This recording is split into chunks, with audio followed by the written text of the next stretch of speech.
Gopi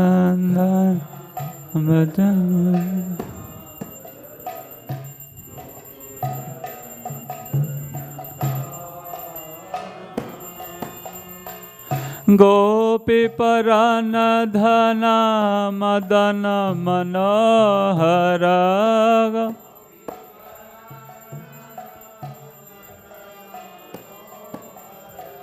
Kaliya Damana Vidhana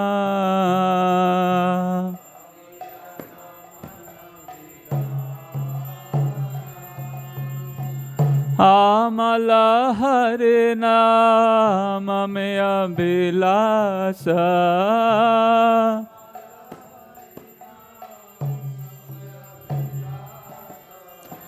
Vipina Purandara Nabina Nagara Bara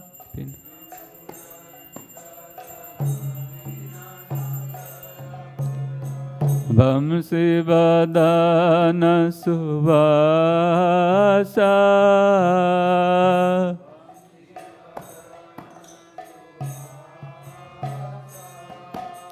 Braja Jana Palana Asur Kula Nasana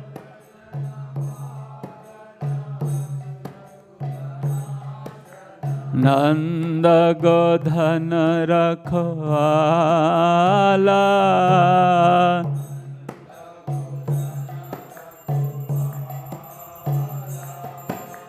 Govinda Madhava Nabanita Taskara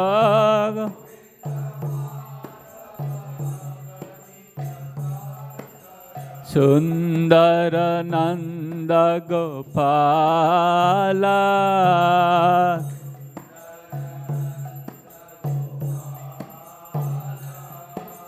Jamuna Tatachara Gopi Basanahara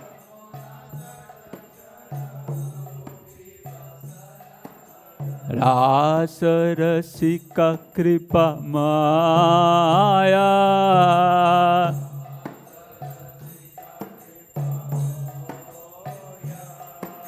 Shri Radha Vallabha Vrindavana Natavara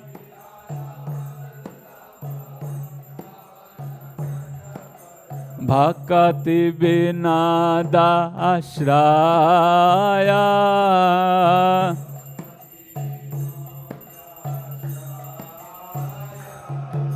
Yashomati Nandana Brajabaranagara Gokula Ranjana Kana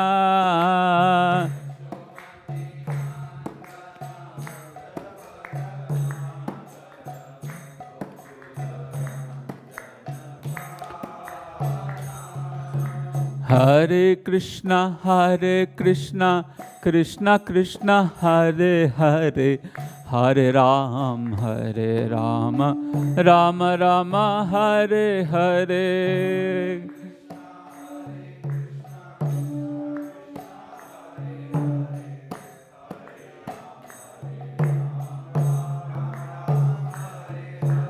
Hare Krishna, Krishna Krishna, Hare Hare, Hare Rama, Rama Rama, Hare Hare.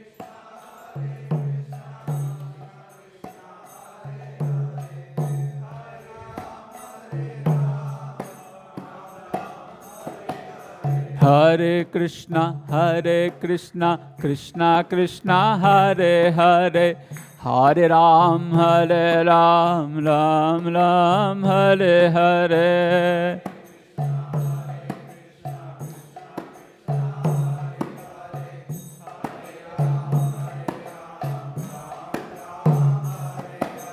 Hare Krishna, Krishna Krishna, Hare Hare, Hare Rama, Ram Rama, Hare Hare.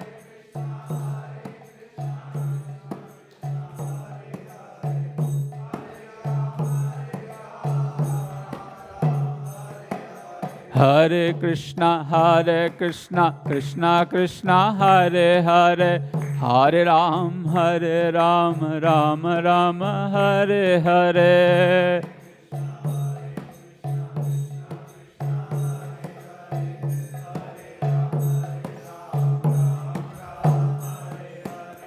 Yashomati Nandana Braja Bharanagara Gokula Ranjana Kana.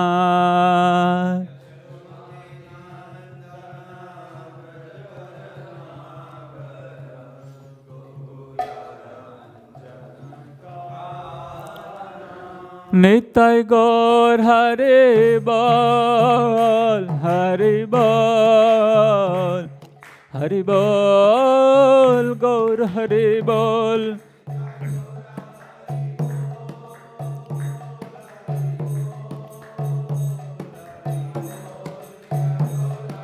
Nitai Gaur Hari Bol, Hari Bol, Hari Bol, Gaur Hari Bol.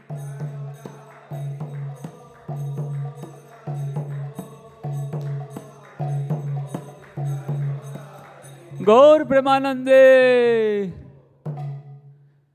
Shri Krishna Chaitanya Prabhu Daya Kara Mare.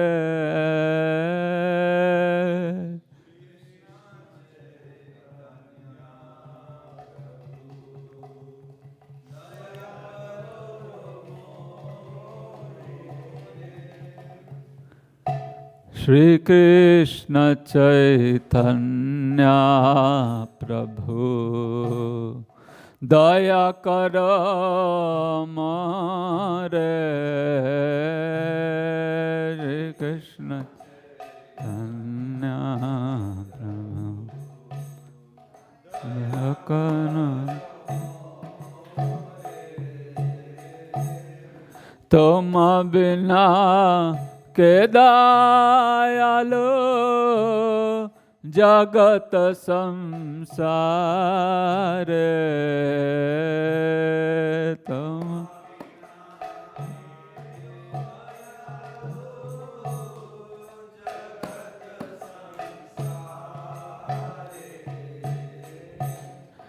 पतिता पावना है तो ताब अवतारा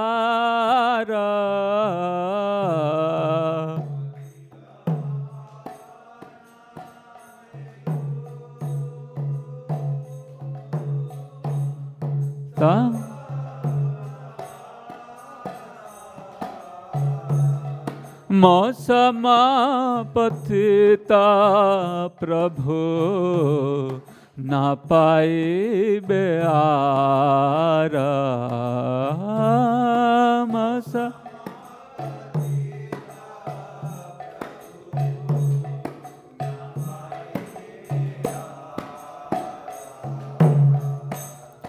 हा हा प्रभु नित्यानंद प्रेमानंद सुखी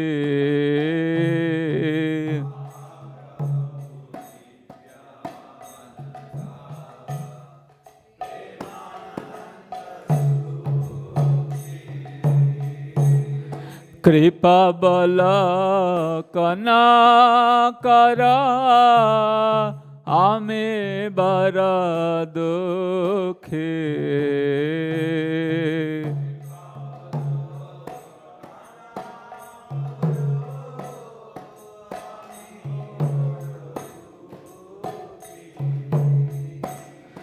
दया कर सीतापते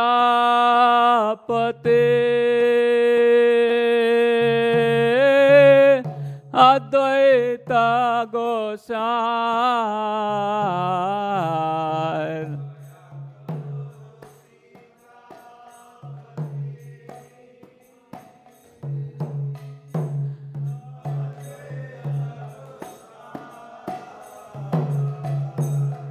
तब कृपा बोले पाई चैतन्य निताय। तब के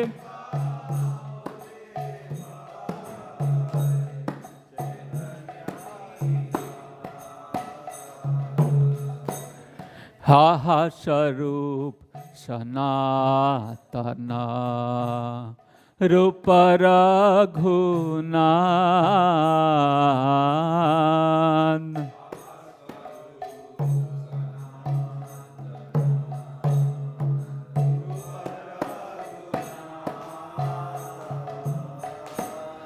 भट्ट जोग सृजे बहा प्रभु लोकनाथ।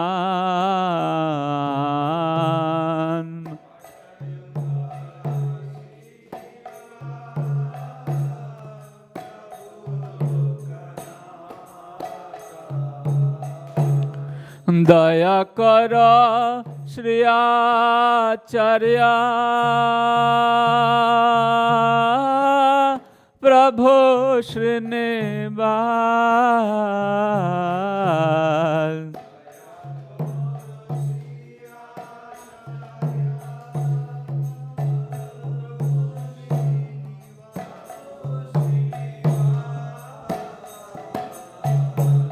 रामचंद्र संग मगे नरोत्तम दास। रामचंद्र संग नर श्री कृष्ण चैतन्य प्रभु दया कर मारे।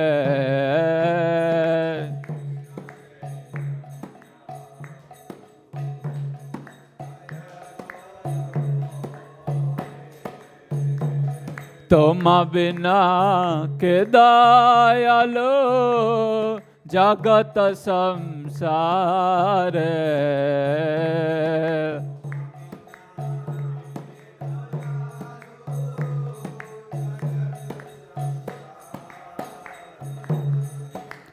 हरे कृष्णा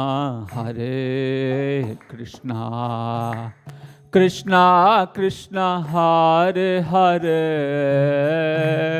हरे Ram Ram Ram Hare Hare Hare Krishna Hare Hare Hare Ram Ram Hare Hare Hare Krishna Krishna Krishna Hare Hare Hare Ram Ram Ram Hare Hare Hare Krishna Krishna Hare Hare Hare Ram Ram Ram Hare Hare Hare Krishna Krishna Krishna Hare Hare Hare Ram Ram Ram Hare Hare Hare Krishna Krishna Hare Hare Hare Ram Ram Hare Hare Hare Krishna Krishna Hare Hare Hare Ram Hare Rama, Rama Rama, Hare Hare, Hare Krishna, Krishna Krishna, Hare Hare, Hare Rama, Rama Rama, Hare Hare, Hare Krishna, Krishna Krishna, Hare Hare, Hare Ram, Ram Ram, Hare Hare, Hare Krishna, Krishna Krishna, Hare Ram, Ram Ram, Hare Hare Krishna, Krishna Krishna, Hare Hare, Hare Ram, Ram Ram, Hare Hare,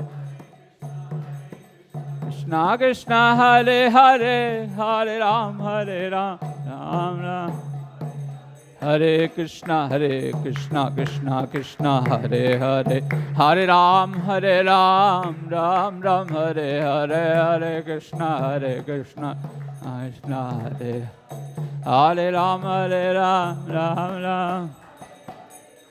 Shri Krishna Chaitanya Prabhu Daya Kara Amare, Shri Krishna Chaitanya Prabhu Daya Kara Amare, तुम बिना के दयालो जगत संसार, बिना के दयालो जगत संसार. जय राधा मदन मोहन, राधा मदन मोहन, जय श्री राधे.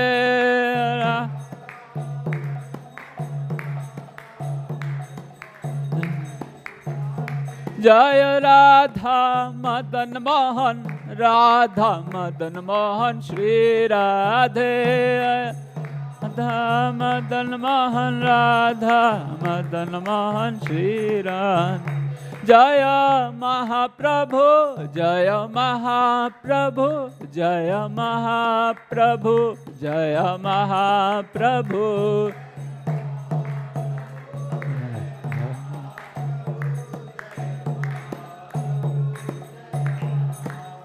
जय लक्ष्मी नरसिंह, जय लक्ष्मी नरसिंह, जय लक्ष्मी नरसिंह, जय लक्ष्मी नरसिंह.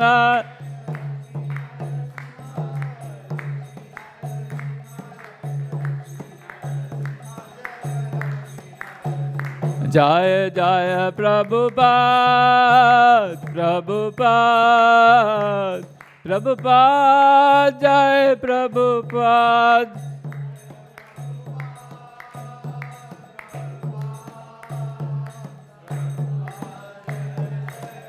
जय जय गुरुदेव, गुरुदेव, गुरुदेव, जय गुरुदेव, जय देव, गुरुदेव, गुरुदेव, जय गुरुदेव. जय श्री श्री राधा मदन मोहन, श्रीमन महाप्रभु, श्री श्री लक्ष्मी नरसिंह देव, सुभदर्शन आरत की. निताय गौर प्रेमानंदे, हरि हरि बोल. Brahma Samhita text 29.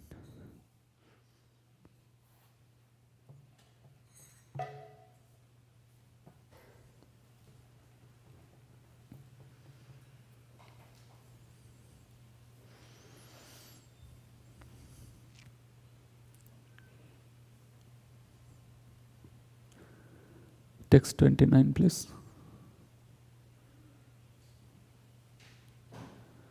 Chintamani prakarasatmasukalpavriksha lakshabriteshu surabhirabhipalayantam लक्ष्मीसहस्रशतसंभ्रमसेव्यमानं गोविन्दमादिपुरुषं तमहं भजामि।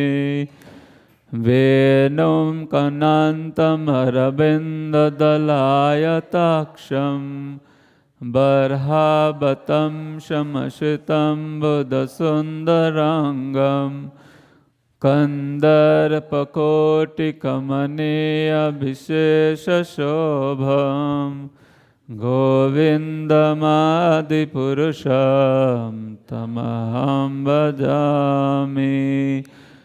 आलोलचन्द्रकलसद्वनमाल्यभंसि रत्नाङ्गदं प्रणयकेलिकलाविलासं श्यामं त्रिभङ्गललितं नियतः प्रकाशं गोविन्दमादिपुरुषं तमहं भजामि।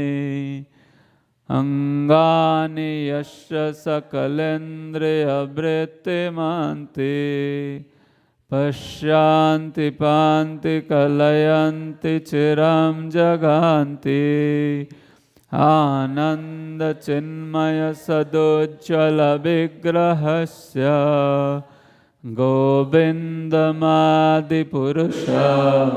तमहं भजामि। अद्वैतमच्युतमनादिमनन्तरूपम् आद्यं पुराणपुरुषं नवयौवनं च वेदेषु दुर्लभमदुर्लभमात्मभक्तो गोविन्दमादिपुरुषं तमहं भजामि। पन्थास्तु कोटिशतवत्सरसम्प्रगम्य वायोरथापि मनसा मुनिपुङ्गवानां सोऽप्यस्ति यत्प्रपदसिन्न विचिन्ततत्त्वे गोविन्दमादिपुरुषं तमहं भजामि। एको येषुरचित्यं जगदण्डकोटिं यश्चक्तिरस्ति जगदण्डचयाय दन्ता अण्डान्तरस्थपरमाणुचयान्तरस्थं गोविन्दमादिपुरुषं तमहं भजामि।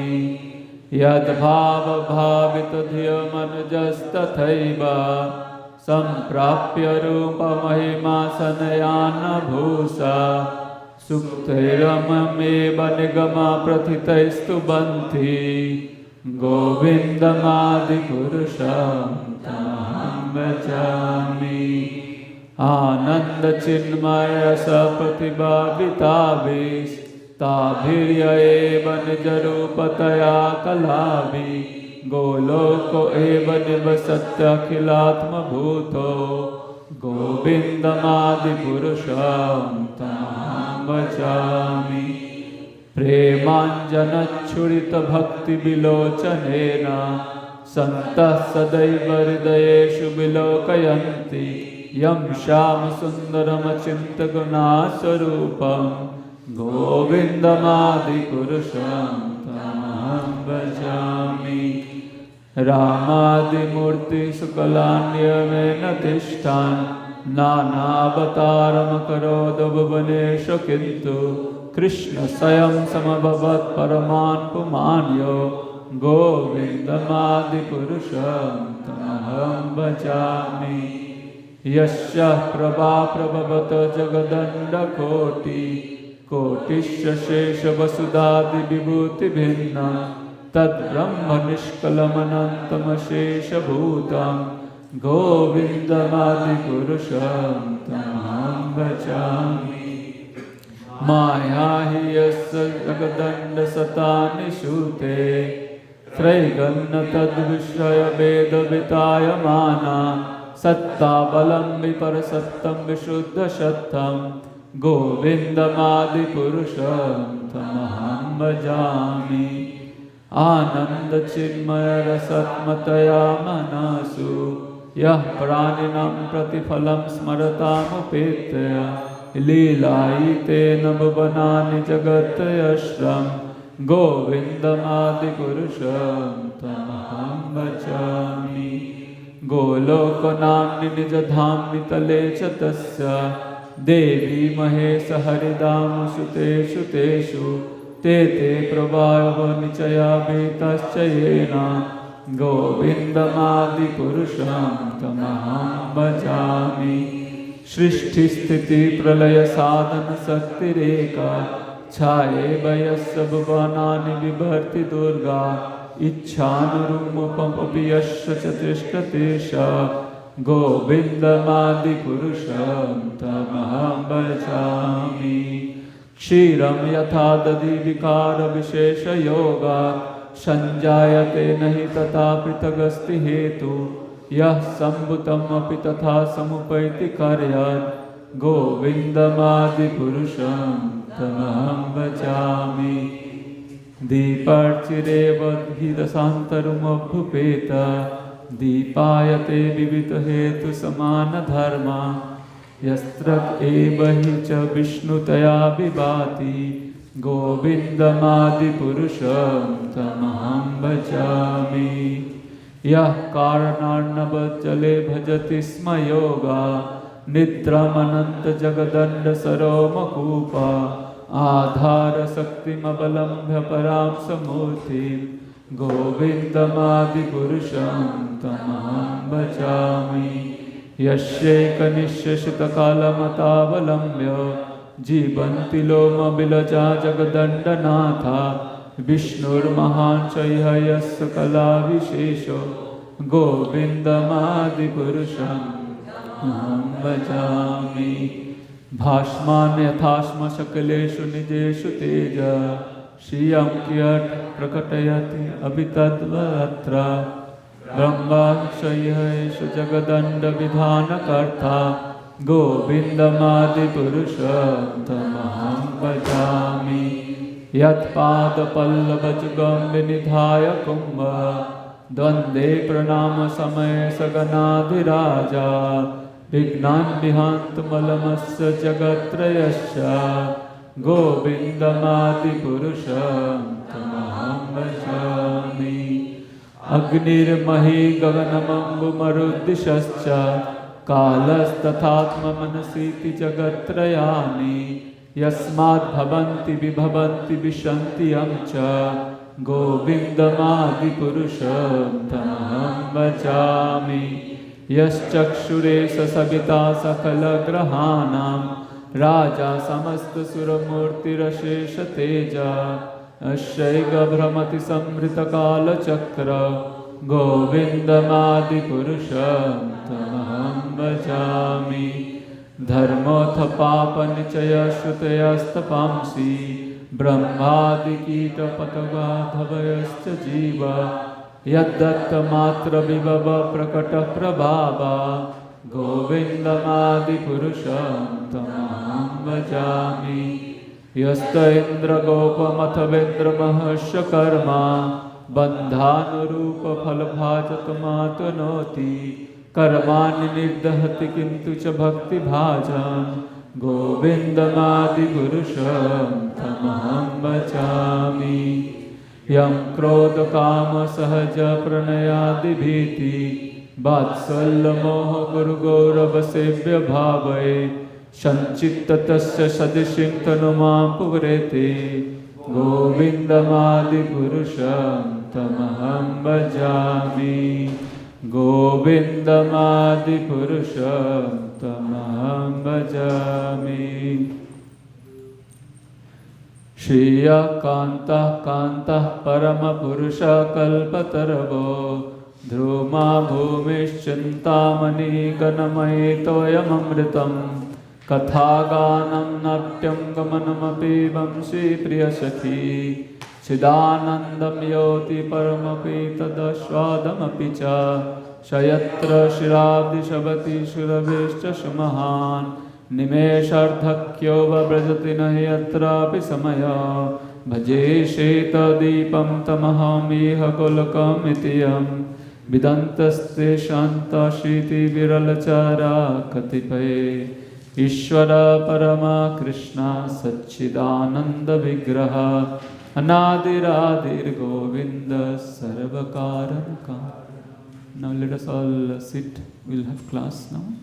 Hare Krishna.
Hare Krishna.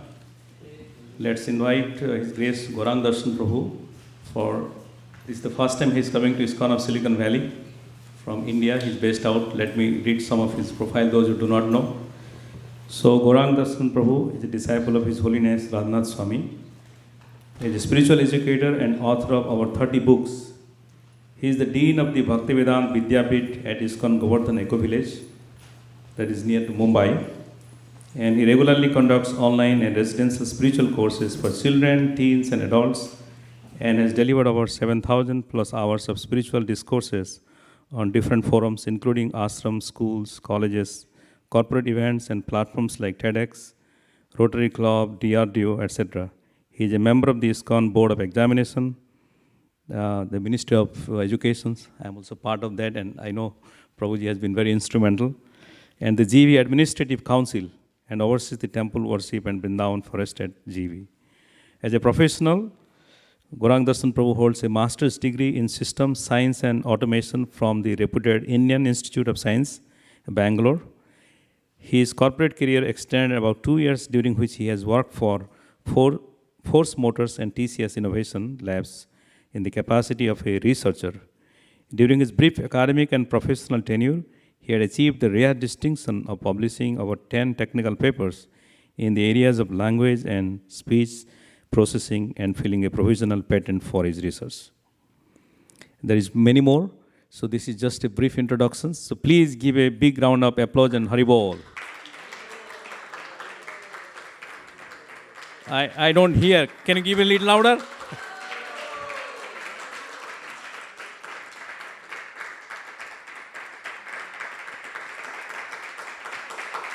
Yes. Thank you.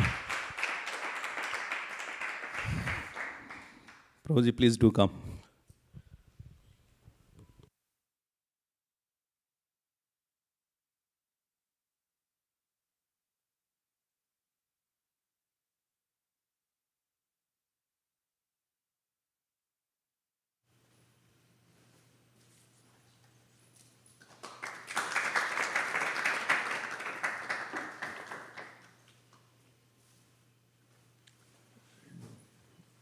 Projector connection.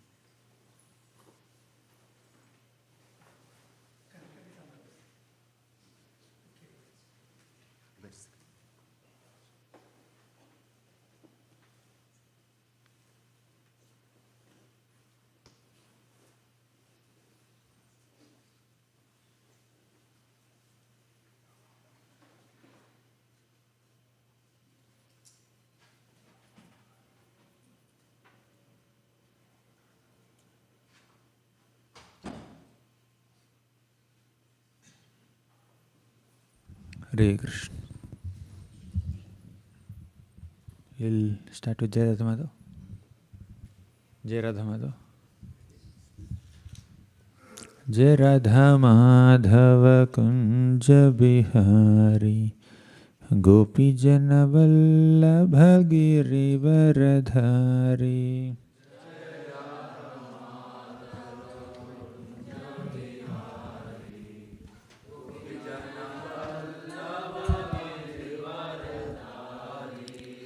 Jai Radha Madhava Kunja Bihari Gopi Jana Vallabha Girivaradhari.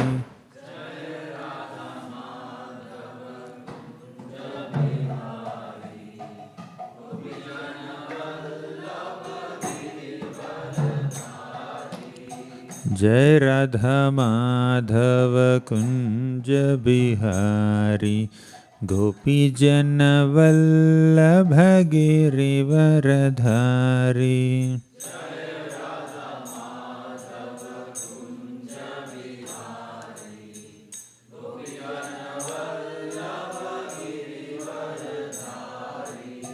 Yashodanandana Vraja Janaranjana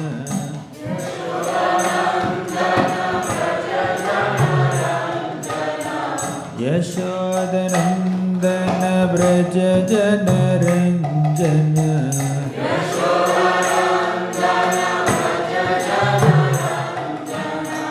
Yashodanandana Vraja Janaranjana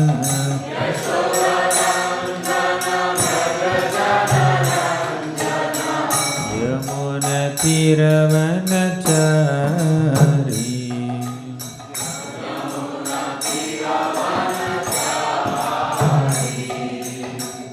Yamuna Tiravanachari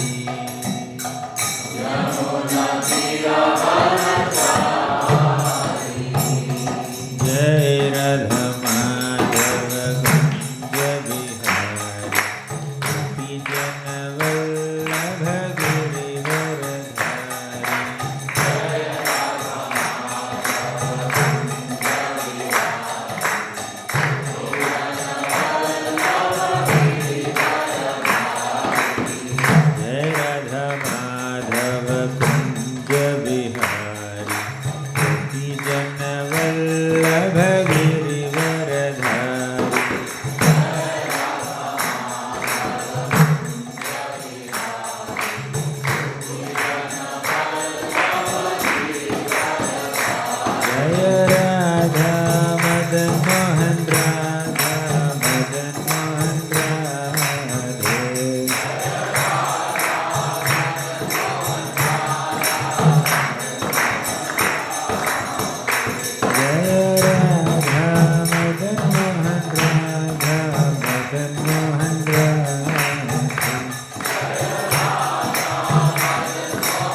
Om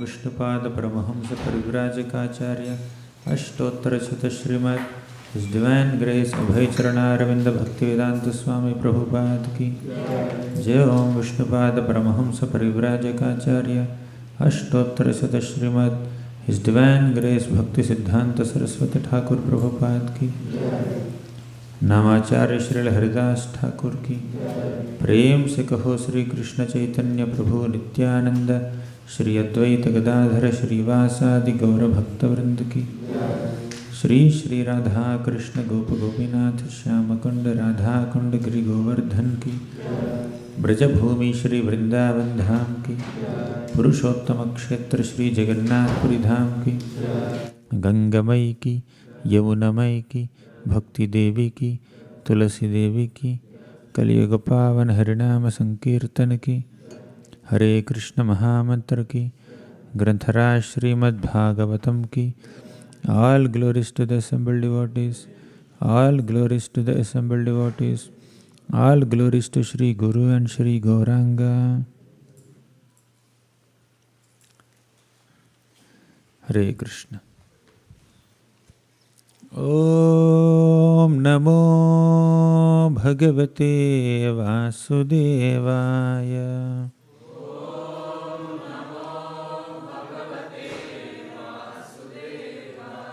Om Namo Bhagavate Vasudevaya.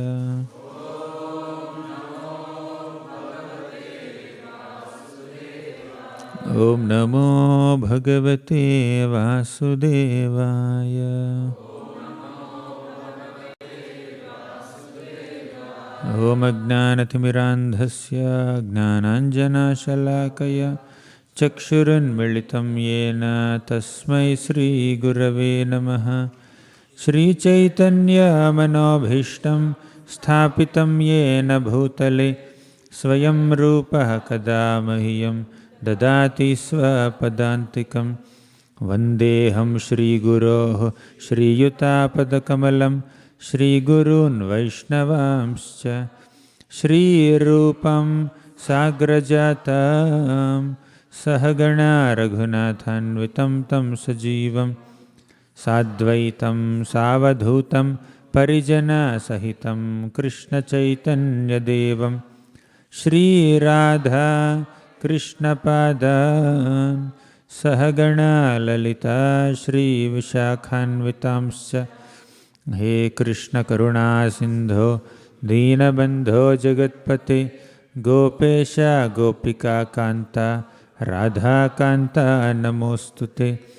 तप्त कांचन गौरांगी राधे वृंदावनेश्वरी वृषभानुसुते देवी प्रणमामि हरिप्रिये। वाञ्छाकल्पतरुभ्यश्च कृपा सिन्धुभ्य एव च पतितानां पावनेभ्यो वैष्णवेभ्यो नमो नमः। नमो विष्णुपादाय कृष्णप्रेष्ठाय भूतले श्रीमते भक्तिवेदांत स्वामिन् इति नामिने। नमस्ते सारस्वती देवे गौरवाणी प्रचारिणे निर्विशेषा शून्यवादी पाश्चात्यदेशतारिणे।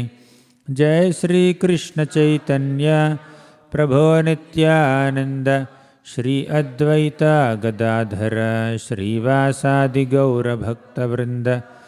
हरे कृष्णा कृष्ण कृष्ण हरे Ram Ram Ram Hare Hare. Hare Krishna. I offer my humble obeisances to all the devotees who have assembled here. Very happy and grateful to be at ISKCON, Silicon Valley, seeing the beautiful forms of Radha Madan Mohan Ji and Srila Prabhupada here, and Narasimhadev also. And today I was asked to speak on this topic of 24 gurus that comes in the 11th canto of Srimad Bhagavatam. It's not coming. So in the 11th canto, there is this episode of Uddhava Gita. Krishna gave his teachings of Bhagavad Gita to Arjuna just before the Kurukshetra war. And through Arjuna, he has given these teachings of Bhagavad Gita to all of us. So after Krishna spoke Bhagavad Gita, Krishna spoke another Gita. The other Gita of Krishna is Uddhava Gita, which is little more elaborate than even Bhagavad Gita. So the context is like this. When all the devatas went to the ocean of milk and offered prayers to Krishna, that Krishna, please appear. Mother Earth is overburdened by several military forces. You should appear and reduce her burden. They chanted Purusha Sukta prayers. Then Krishna appeared. Then Krishna stayed for more than a century on this planet. He performed several pastimes. He reduced the burden of earth, as he said in Bhagavad Gita, Paritranaya sadhunam vinashaya cha dushkritam dharma samsthapanarthaya sambhavami yuge yuge. So Krishna reduced the burden of earth, established dharma, spoke Bhagavad Gita. Then at one point, as Krishna was in Dwaraka, towards the end of his manifest Leelas, all the devatas appeared there, headed by Brahma. They said, my dear Lord, we requested you to appear on this planet and you did so. And you have done so many things to establish dharma. There is nothing more for you to do on our behalf. If you so desire, you can go back to your abode. If you desire. We don't mind if you stay here, but done. We are done. Then Krishna said, yes, I am also planning. I am also planning to disappear from this earth planet. Kali Yuga is also coming very soon. But before I leave, I have to dispatch my family members, the Yadus. So Krishna planned for Maushala Leela. Recently, all the Yadus were cursed to die because of a mushalam, because of a iron club that was born from the womb of Samba, Jambavati's son. You know that story, right? I'll not elaborate on that. So, they were anyways destined to fight with each other and they are about to depart. All the members of the Yadu dynasty were not the eternal associates of Krishna, by the way. Some of them were eternal associates of Krishna, and some of them were devatas who appeared in the Yadu dynasty to assist Krishna in his pastimes. So, on the pretext of this Maushala Leela, Krishna brought the Yadus, those Yadus who are the portions of the devatas, he brought them to Prabhasa Kshetra. And he made them fight amongst each other. And from there they will go to heavenly planets. And the eternal associates of Krishna in Dwaraka, they will continue to stay in Dwaraka and from there they will go to the eternal abode of Dwaraka. I hope this is clear. I am cutting a long story, I am presenting in short. Just to make a context for these 24 gurus. Anyways, that's the whole background. Now after the devatas came and had a discussion with Krishna, Uddhava, one of the closest associates of Krishna and cousin of Krishna, friend of Krishna, he became overwhelmed with feelings of separation, imminent separation from Krishna. So Vasudeva had a brother named Devabhaga, and Devabhaga's son is Uddhava. Uddhava looks similar to Krishna, either in bodily complexion, and even the dresses that Krishna wears and leaves, Uddhava takes them and he accepts them. So this way Uddhava is very, very close to Krishna. And when Krishna has to send a confidential communication to his dearest devotees in Vrindavan, Krishna sends Uddhava. Okay? So Uddhava is very confidential associate. So that Uddhava came in front of Krishna and said that it's very difficult for me to survive in your absence. So can you please take me along with you?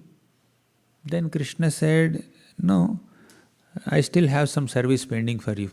So Uddhava falling at the feet of Krishna. So you have to be around, you have to perform that service of giving my philosophical teachings to the sages of Badrikashram. I went to so many places. I did my pastimes in Vrindavan, Mathura, Dwaraka, and I went to Kundinapur, I went to Ayodhya, I went to Svargalok, I went to Sutalalok. I went everywhere, but I could not manage to fit in Badrikashram into my itinerary, into my schedule. So now you are as good as me. After my departure, you better go to Badrikashram and give my teachings to the sages there. For that service, you have to be here. So then Krishna gave 23 chapters of philosophical teachings to Uddhava in the 11th canto of Bhagavatam. Chapter number 7 to chapter number 29 is 24 Gurus, is Uddhava Gita. So as a part of Uddhava Gita, right in the beginning sections of Uddhava Gita, we will find this 24 Gurus episode. You know what is the theme of this whole episode? There is one Brahmana, Avadhut Brahmana. Avadhut is one who is beyond the rules and regulations of this material world. Sometimes we may use the word Avadhut in a different style, okay? But the real meaning of Avadhut is one who is beyond the rules and regulations of this material world or social customs and other things. So this Brahmana traveled to different places. He's actually a Dattatreya. He traveled to different places and then he met so many people and he saw so many things, natural phenomena in this world, and he started learning lessons from them. So, Buddhi Upashritaha. Brahmana's spiritual masters did not directly speak to him. So he found so many things in this world and he started learning from them. He sees tree. What does tree teach me? So he started learning some lessons from tree. And he saw the ocean. He learned some lessons from ocean. He saw the river. He saw moth. He saw a deer. He saw an elephant. He saw a little child. He saw a young girl. He saw different people and has learned different lessons from them. Not that they are sitting on Vyasasana and teaching him.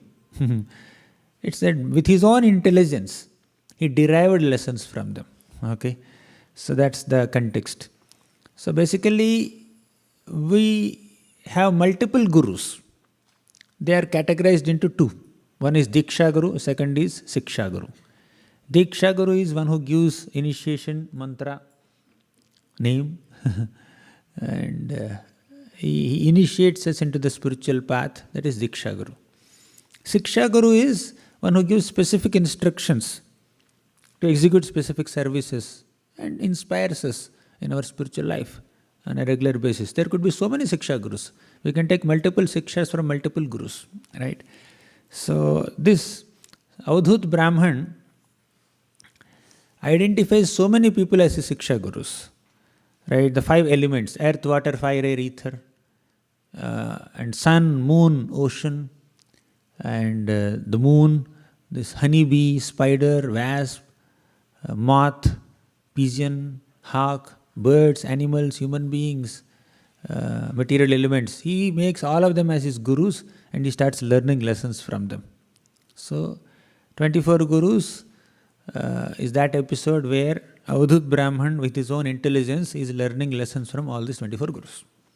So let's see what are the lessons. As I said some time back, it's not that they are speaking to him.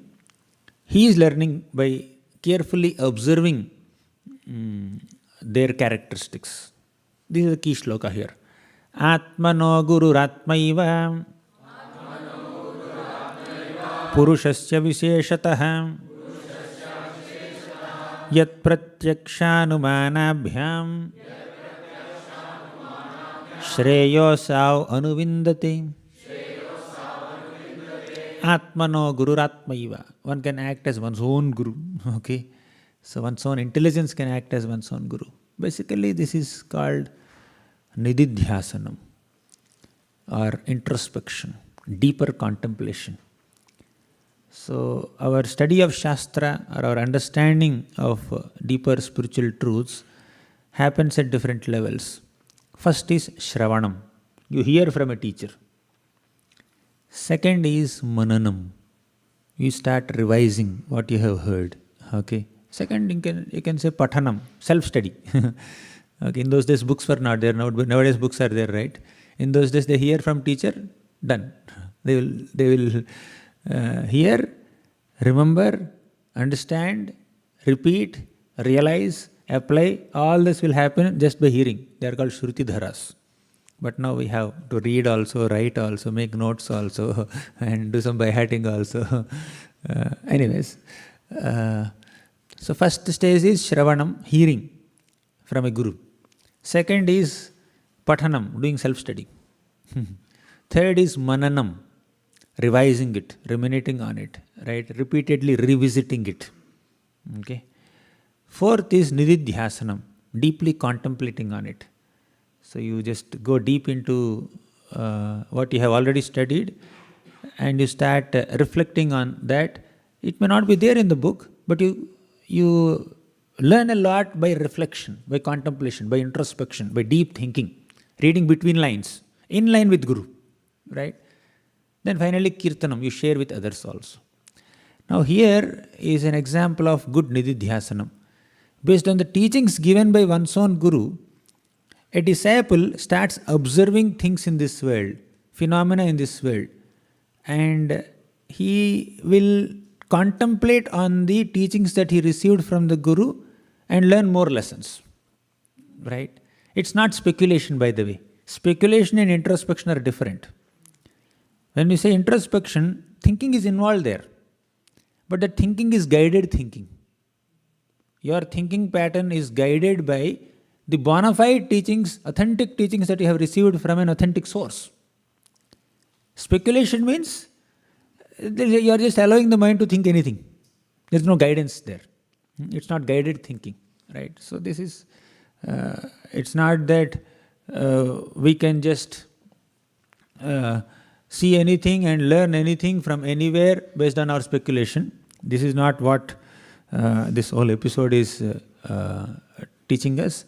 The episode is just teaching us that you have bona fide teachings with you, and you start reflecting on the teachings and start looking at the world in the light of those teachings, with the lens of those teachings, and then you will understand more. So that's the whole point. Fine. So let's see. First Guru. So we have time till 9:30, right? So means we have 70 minutes. I will not rush. I will just go slowly, but at a reasonable pace, and cover as many gurus as I can.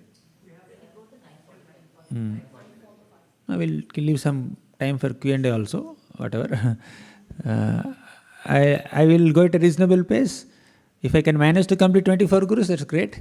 Okay, but if I can't, just be satisfied with 12 gurus. or 1.5 dozen gurus. 2 dozen if difficult. It need not be 24 gurus also. It can be 64 gurus also. Other day the devotee was announcing Shamru Prabhu. It can be more gurus also. Now we are going to farm, right? So this whole episode should inspire us. When you are going to farm, you can just go around, move around, and start finding your own gurus, right? And learn bona fide lessons in line with the Bhagavatam's teachings, not speculation. So let's begin with Earth. So Mother Earth, what does she teach us? The element Earth, what does it teach us? Tolerance and dedication. So Acharyas say that many aggressors act helplessly under higher control, and sometimes these people, because of their conditioning of modes, they may want to exploit Earth, they may want to extract natural resources from her. They may act in ways that do not replenish the resources of earth but exploit the resources of earth. So, but Mother Earth tolerates all that. So, taking this lesson from Mother Earth, we should also learn the art of tolerance. People around us may not act in very, very appropriate ways sometimes. They may act whimsically, they may not speak properly, they may not act properly. So, we should try to tolerate as much as possible. We should try to tolerate the inconveniences caused by other people as much as possible. If it's like too much, of course, you need to do the needful. But at the same time, confrontation should not be the first response. Tolerance should be the first response, right? Mother Earth is teaching us. So many people are exploiting Mother Earth in different ways, and Mother Earth has exhibited a great amount of tolerance. So, like Krishna says in Bhagavad Gita, that Matra sparshastu kaunteya sitoshna sukha dukkadaha agamapayino nityaha tamstitikshasva bharata. Just as Mother Earth is tolerating, we should also develop that bandwidth to tolerate heat and cold. Similarly, tolerate happiness and distress. Heat and cold are experienced on a bodily plane. Happiness and distress are experienced on a mental plane. Right? And Krishna says in another shloka, Sitoshna sukha dukkheshu tatha manapa manayoho. Man and apman means praise and criticism or insult or honor. They are experienced on an egoistic plane. Sukha and dukkha on a mental plane. Man, apman on an ego plane.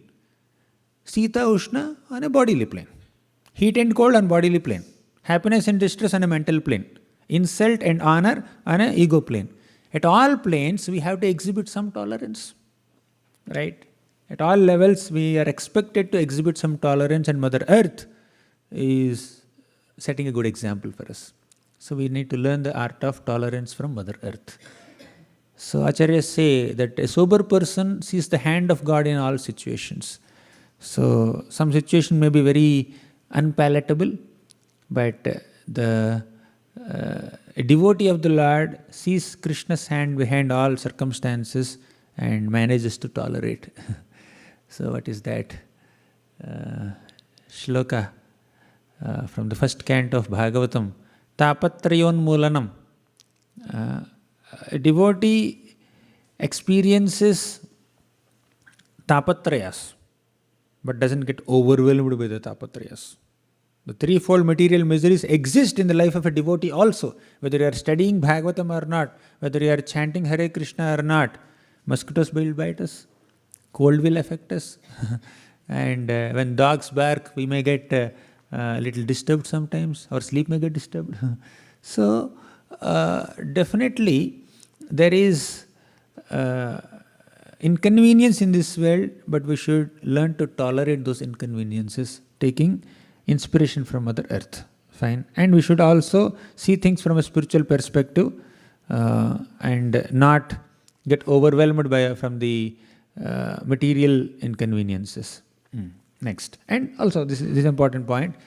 When other people are causing some disturbance to us, we need to understand, oh, they are being handled by Maya in this way. Okay. They are under the control of the threefold material miseries. They are under the control of three modes, Sattvaguna, Rajoguna, Tamoguna. Because of that control, they are behaving like this. So let me learn to tolerate. If their actions are inappropriate, I may take some action against them. But not with hatred in the heart. Hate the sin, but not the person who has committed that sin. Knowing that the person is pure. The soul is ultimately pure. Anarthas are not an intrinsic characteristic of soul. But when the soul is entrapped in the material body, the behavior of the soul, the thinking pattern of the living being is little different. Right? So therefore, don't hate the persons, because ultimately they are all children of God. Don't hate the persons, but correct their actions if necessary. So learn it from Mother Earth. And a part of Mother Earth is mountain. So what is mountain teaching us? Dedication for others' welfare. So when you go to a mountain, you see there are a lot of flowers and fruits and trees and rocks, caves. So many things are there in a mountain. So mountain teaches us the art of dedication for others' welfare. You see what Srimati Radharani speaks about Govardhan mountain. Hantaya madrirabala haridasa varyo yad Rama Krishna charanas parasha pramodaha manam tanoti sahago ganayostayoryat pani yasuya vasakandara kandamulaihi pani yasuya vasakandara kandamulaihi. This mountain is Govardhan mountain is giving paniya, waterfalls, and so many kunds are there around Govardhan. So thus Govardhan is serving all the Vrajavasis. Suyavasa, by giving soft grasses to all the cows. Kandara, by giving caves for Krishna to sit inside when it is raining outside. All the caves of Govardhan, they give warmth to Krishna and the Gopas when it is very cold outside. They give AC effect to Krishna and Gopas when it is hot outside. So Kandara, Kandamulaihi means with all the roots and fruits. Okay. So in this way, Govardhan mountain service to Vrindavan community is immense. Similarly, there are so many mountains in this world. These mountains become shelter of so many sages, yogis.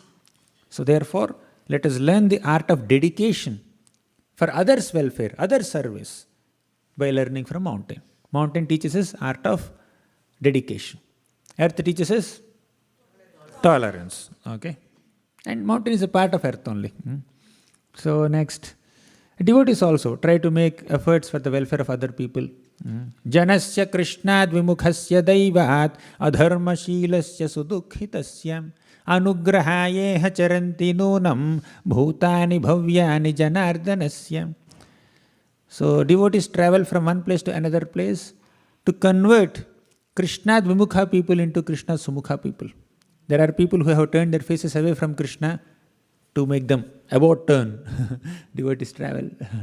So Sudukhitasya, they are undergoing so much of distress. To make them happy, devotees travel from one place to another place. In this way, devotees put a lot of efforts for the welfare of others. Compassionate devotees. Okay. And tree. There is another example. A part of Mother Earth is tree. Even tree also dedicates itself to others' service. Krishna appreciates the trees of Vrindavan in the 10th canto. Etavad janma safalyam dehinam iha dehishu pranair arthair dhiya vacha shreya acharanam sada. So Krishna is appreciating the trees of Vrindavan. Etavad janma safalyam. This is how you have to make your life meaningful, fruitful. Dehinam ihadehishu pranair arthair dhiya vacha. Prana means one's life. Artha means one's wealth. Dhiya means one's intelligence. Vacha, one's words. So dedicate your prana, artha, dhiya, vacha, shreya acharanam sada, for the welfare of other people. Right? Welfare of other members of the human society or the entire world. So that selfless dedication and selfless service to others is exemplified by a tree. Tree gives flowers, fruits, shade. Tree tolerates all the sunshine, heat, and then trees give shade. And a tree tolerates even our... sometimes people take some rocks and then throw on the tree. But the tree gives you flowers and fruits in response to that. Tree gives us firewood. Tree gives us shade. Tree gives so many things. Even if you are cut down, even if the tree is cut down, tree doesn't protest. Tree says, okay, use my wood to make wooden floor, to make all this furniture so that you can use it. So entire existence of trees just dedicated for service to others, right? Trees give firewood for yajna. So parartha ekanta sambhavaha. So to protect others, to serve others, for the welfare of others is the one and only objective of a tree. So that is a lesson from earth. So we have learned overall earth gives us the lesson of tolerance. And as a part of earth, we have mountain, dedication. Tree, again, selfless service. Tolerance also is involved there. Okay. So there are some sub-gurus, main guru and sub-gurus. Then second guru is air. So air is blowing everywhere. There are multiple lessons, I'll share some. Air is blowing everywhere, but air is not attached to any place.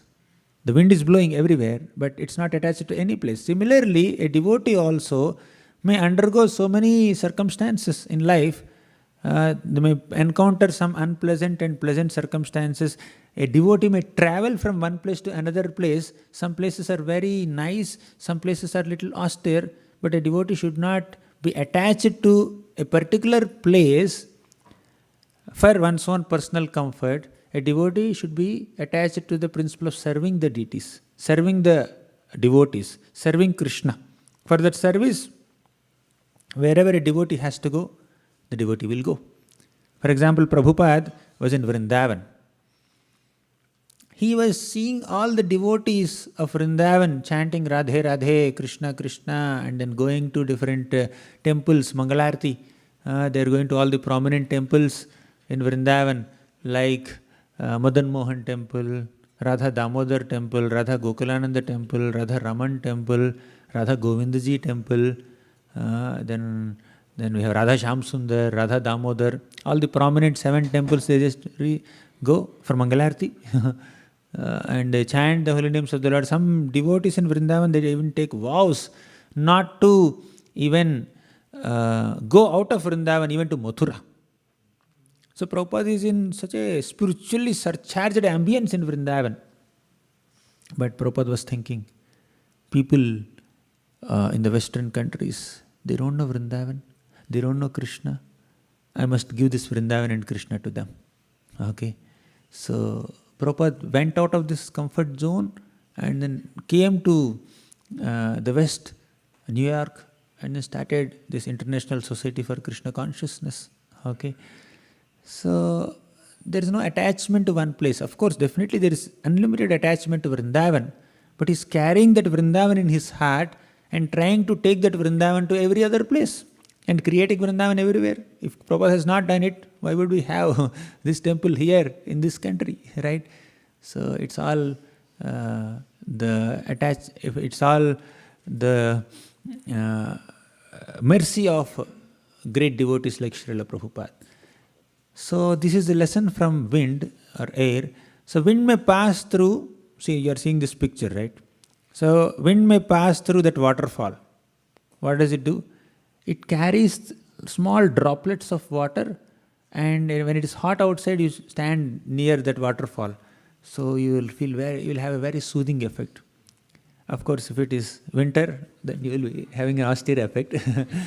Okay, and the same wind may pass through a nice garden with so many flowers. It carries nice fragrance, nice aroma.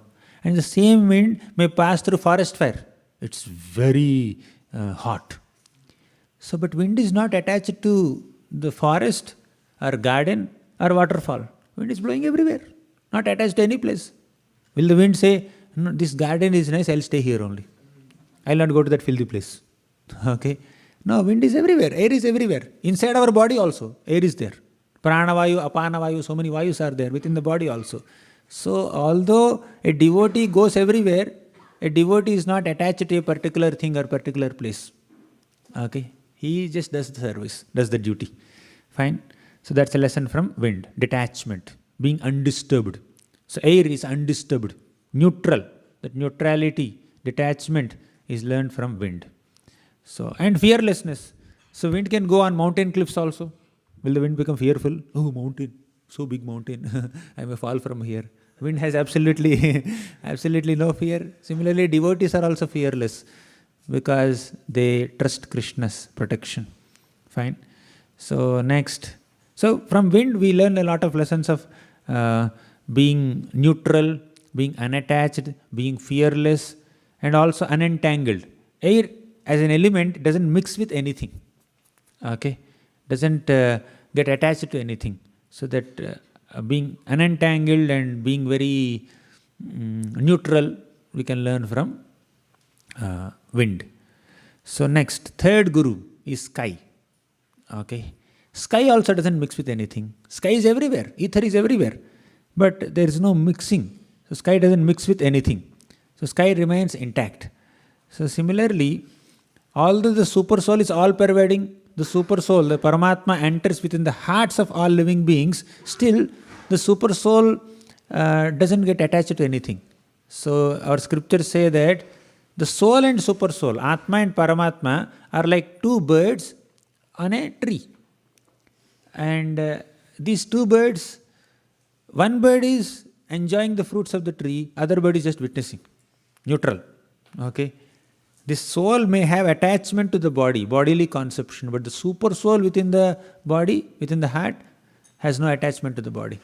So similarly, the Lord is there inside every single atom as super soul, as Paramatma, but is not attached to anything. Without Paramatma, nothing will function. He is not only there in the hearts of all living beings, he is also there in the hearts of all non-living beings also.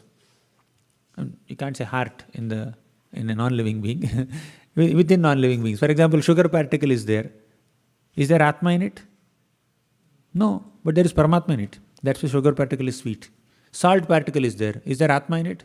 No, because Paramatma is there, the salt is salty. So Paramatma is present in every single atom and giving the necessary properties to those things, then only they are able to function. So Krishna says, no, water is just a material element, right? You may not find a soul in the water. There are some aquatics moving around. I'm not speaking about that. Just take one drop of water. You may not find a soul inside. But there is Paramatma. Krishna is the taste of that water. Krishna says in Bhagavad Gita, Rasohamapsu kaunteya prabhasmi shishurya yoham jivanam sarva bhuteshu tapaschasmi tapasvishu. Rasohamapsu kaunteya. I am the taste of water. Prabhasmi shishurya yoho. I am the shine of sun and moon. I am the brilliance of sun and moon. So like that, Krishna is everywhere as Paramatma. He is all pervading. So similarly, just like air is all pervading, sky is all pervading, still doesn't get entangled with anything or mix with anything or get attached to anything. Similarly, Paramatma is all pervading. He doesn't get entangled with anything or mix with anything. So the detachment is another lesson that we learn from ether, sky, which is similar to wind. Okay. Then fourth guru is water. Very nice guru, teaching so many lessons. Okay. So water, what is the speciality of water? Water is purifying. Okay. So we become dirty. To cleanse ourselves, we have to pour water on us. We can't take an oil bath. You have to serve the deities. Okay. You have to serve the deities. Okay, take a bath and come. Okay, I took bath and came. With what did you take bath? With petrol? With kerosene? with diesel? Or with oil? No, you have to take bath with water only. Water is purifying. So similarly, just as water is so pure and it purifies, similarly, a devotee also purifies other people by one's association. The Sangha of a devotee purifies the heart. Just like bath taken by water purifies the body. If you take bath with water, body is purified. Similarly, if you bathe in the association of a devotee, heart is purified. Anarthas are purified. So that's why saintly person is compared with water. Pure transparent water, not dirty water.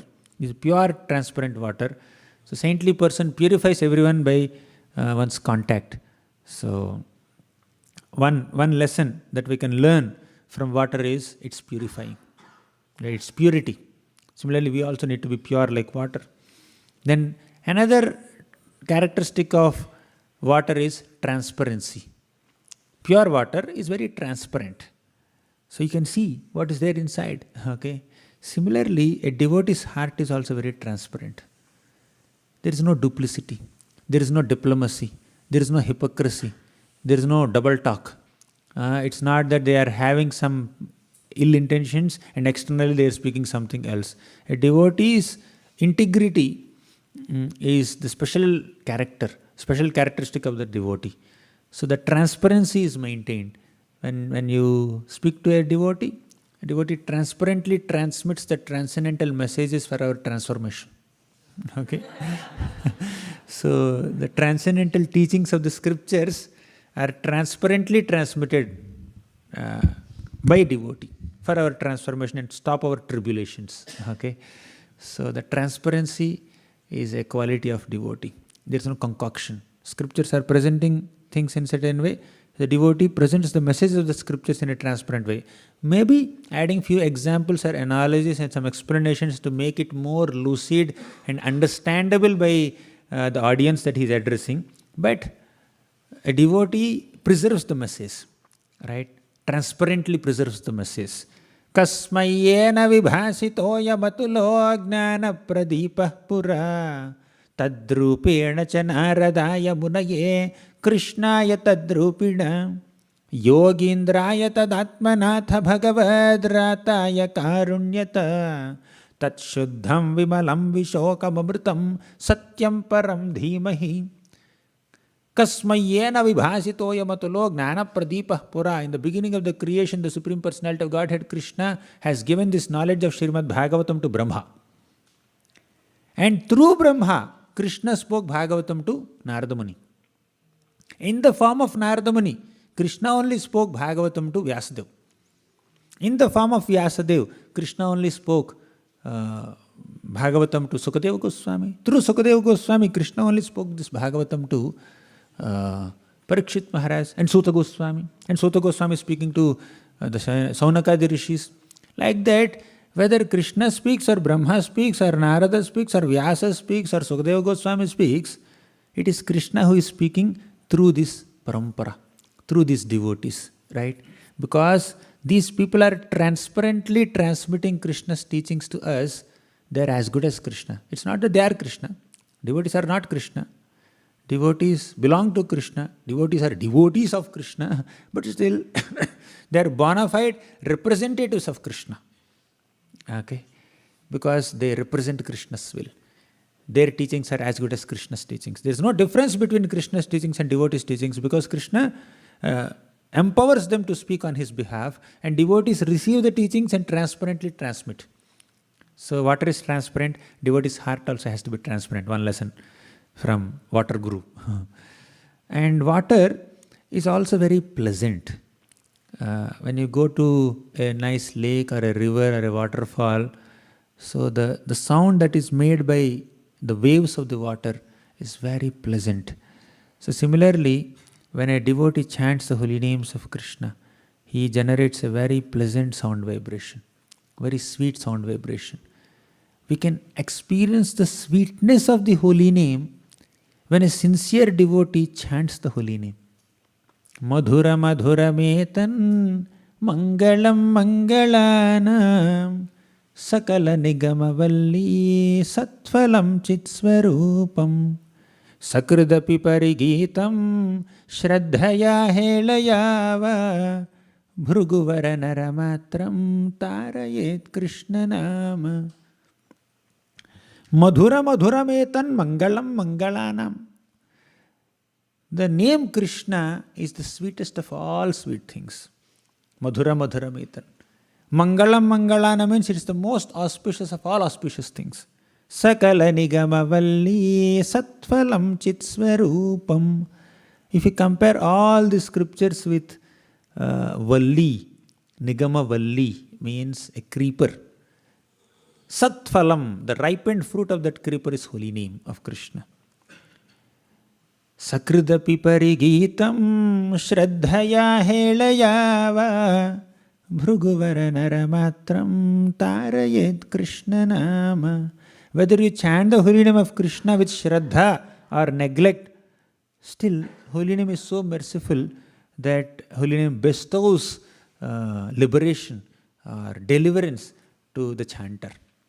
So, if that is the case with other people, what to speak of a devotee chanting? When a sincere devotee chants the holy name of Krishna, it's very pleasant, like the sound of water. Okay, So highest devotional lessons are also given through these gurus. Anyways, fourth guru is water. Done. Now fifth guru is fire. We have learned lessons from earth, water, ether, air so far. This is fire, fifth element. So fire glows. Okay. Similarly, devotee glows. How? With austerity. The glow of devotee is not the makeup that is there on the face. Okay.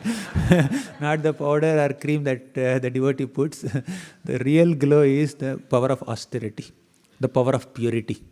Okay. Devotee glows with Krishna prema. Devotee glows with austerity. So fire is unshakable. Yeah, fire is shaking constantly. Flames are there. But from another sense, fire, as long as it has the firewood, it's unshakable. Similarly, as long as we have the supply of Krishna Nama and Srimad Bhagavatam, we don't shake in our devotional service. Right? We don't get deviated. Now you start providing fuel to the fire. Will the fire get extinguished? No. Similarly, you start providing fuel to your heart. What is that? Krishna Katha. Okay.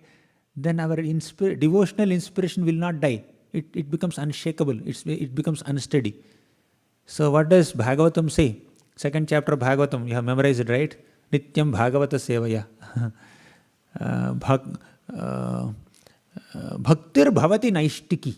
Right? Nashta Prayeshva Bhadreshu Nityam Bhagavata Sevaya. Bhagavatyuttama Shloke Bhaktir Bhavati Naishtiki. Nityam Bhagavata Sevaya. By regularly hearing Bhagavatam and by regularly serving devotee Bhagavatas, you know what happens? Bhaktir Bhavati Naishtiki. Our bhakti will become steady. Sometimes our bhakti is very unsteady. Not sometimes, many times. Okay, I'm speaking about myself. So bhakti is very unsteady. Chanting is unsteady, hearing is unsteady, service is unsteady. Sometimes it shakes. You want that shaking bhakti become unshaking bhakti, unsteady bhakti to be steady bhakti, then we have to hear Bhagavatam. So unshakable. So here is some picture. A yogi is meditating and monkeys are moving around and he's bindas. He has no issues. So consciousness of a devotee is unshakable as they don't try for sense gratification. And another lesson from fire. You just throw some substances in fire. Whether you put some firewood or grass or plastic, fire just burns everything. Right? So fire can even take in contaminated substances also. Similarly, a devotee is not affected by contaminations around. There are so many things that contaminate the ether, atmosphere, but when a devotee comes in contact with that contamination, devotee himself does not get contaminated. Devotee in fact purifies others from contamination.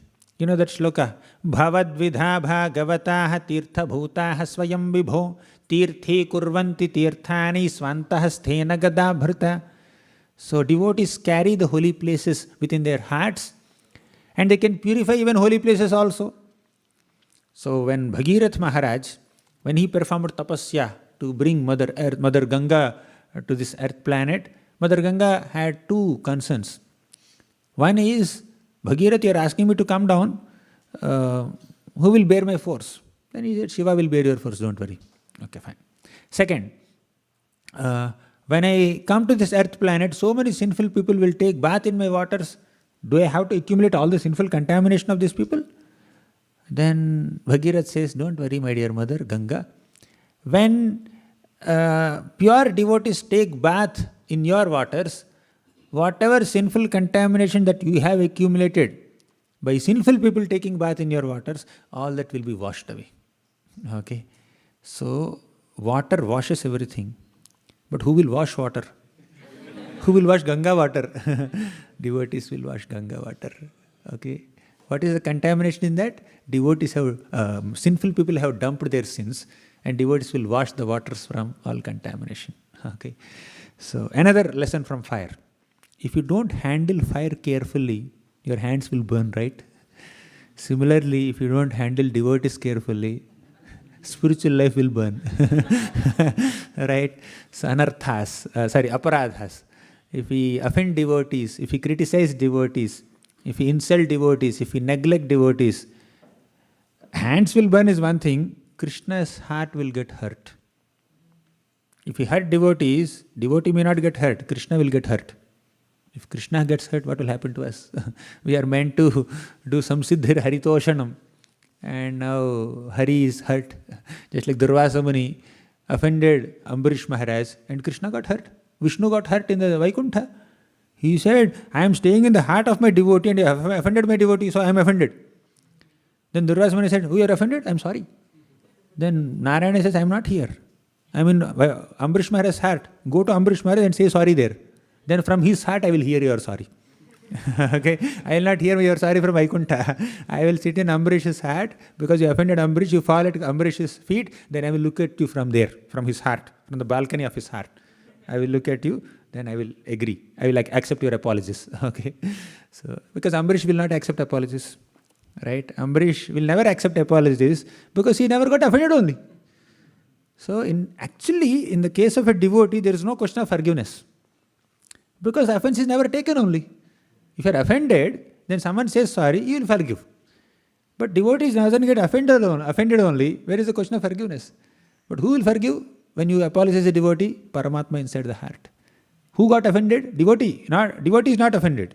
Paramatma inside the heart is offended. Okay, if you offend a devotee and he takes that offense and you beg forgiveness from a devotee, Paramatma will say, okay, fine, I forgive you. Don't worry, go. But if you don't humble ourselves we don't humble ourselves in front of a devotee, especially when we do some mistake, consciously we don't say sorry. Consciously we don't apologize.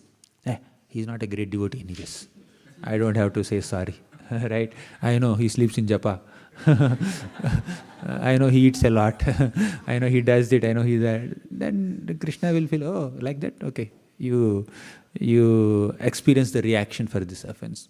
So devotees have to be handled with care. Handled with care. Fire has to be handled with care, right? You see, that whole container, iron container became as hot as fire. If you touch it with hand, I'll take it. I'll pour like this. Hand is gone. So, Jagai and Madhai mishandled Nityananda Prabhu. And Mahaprabhu became angry. Nityananda Prabhu did not become angry. Mahaprabhu became angry. Okay, if you offend a devotee, Krishna becomes angry. It's like playing with fire. Don't play with fire. Okay. Sometimes fire is concealed, sometimes fire is open. Right? Sometimes you see, in my childhood, I see my grandmother making some preparations, doing her cooking on this chula. Right? So where you put some cow dung cakes and some wood there. So once the cooking is over, now the pot is just left like that and cow dung cake is there and a white layer is formed, like nice white layer is formed. It is just ash. I thought it's ash. Let me just go and touch it. You touch it, inside that there is coal, burning coal. Right? Your hand may burn. So fire is there, it's concealed. And sometimes it is opened, it is revealed. So similarly, devotees' ecstasies may be concealed sometimes and they are revealed sometimes. Devotees don't reveal their ecstasies publicly. We don't know how much ecstasy they are experiencing in the heart. We may not understand. Sometimes the devotees' ecstasies and devotion is concealed, sometimes revealed. Sometimes devotees may want to inspire others in bhakti and when they are traveling.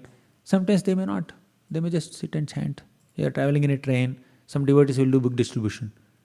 Some devotees will just strike a conversation with a co-passenger and then try to preach and inspire them in bhakti, speak something about the Lord.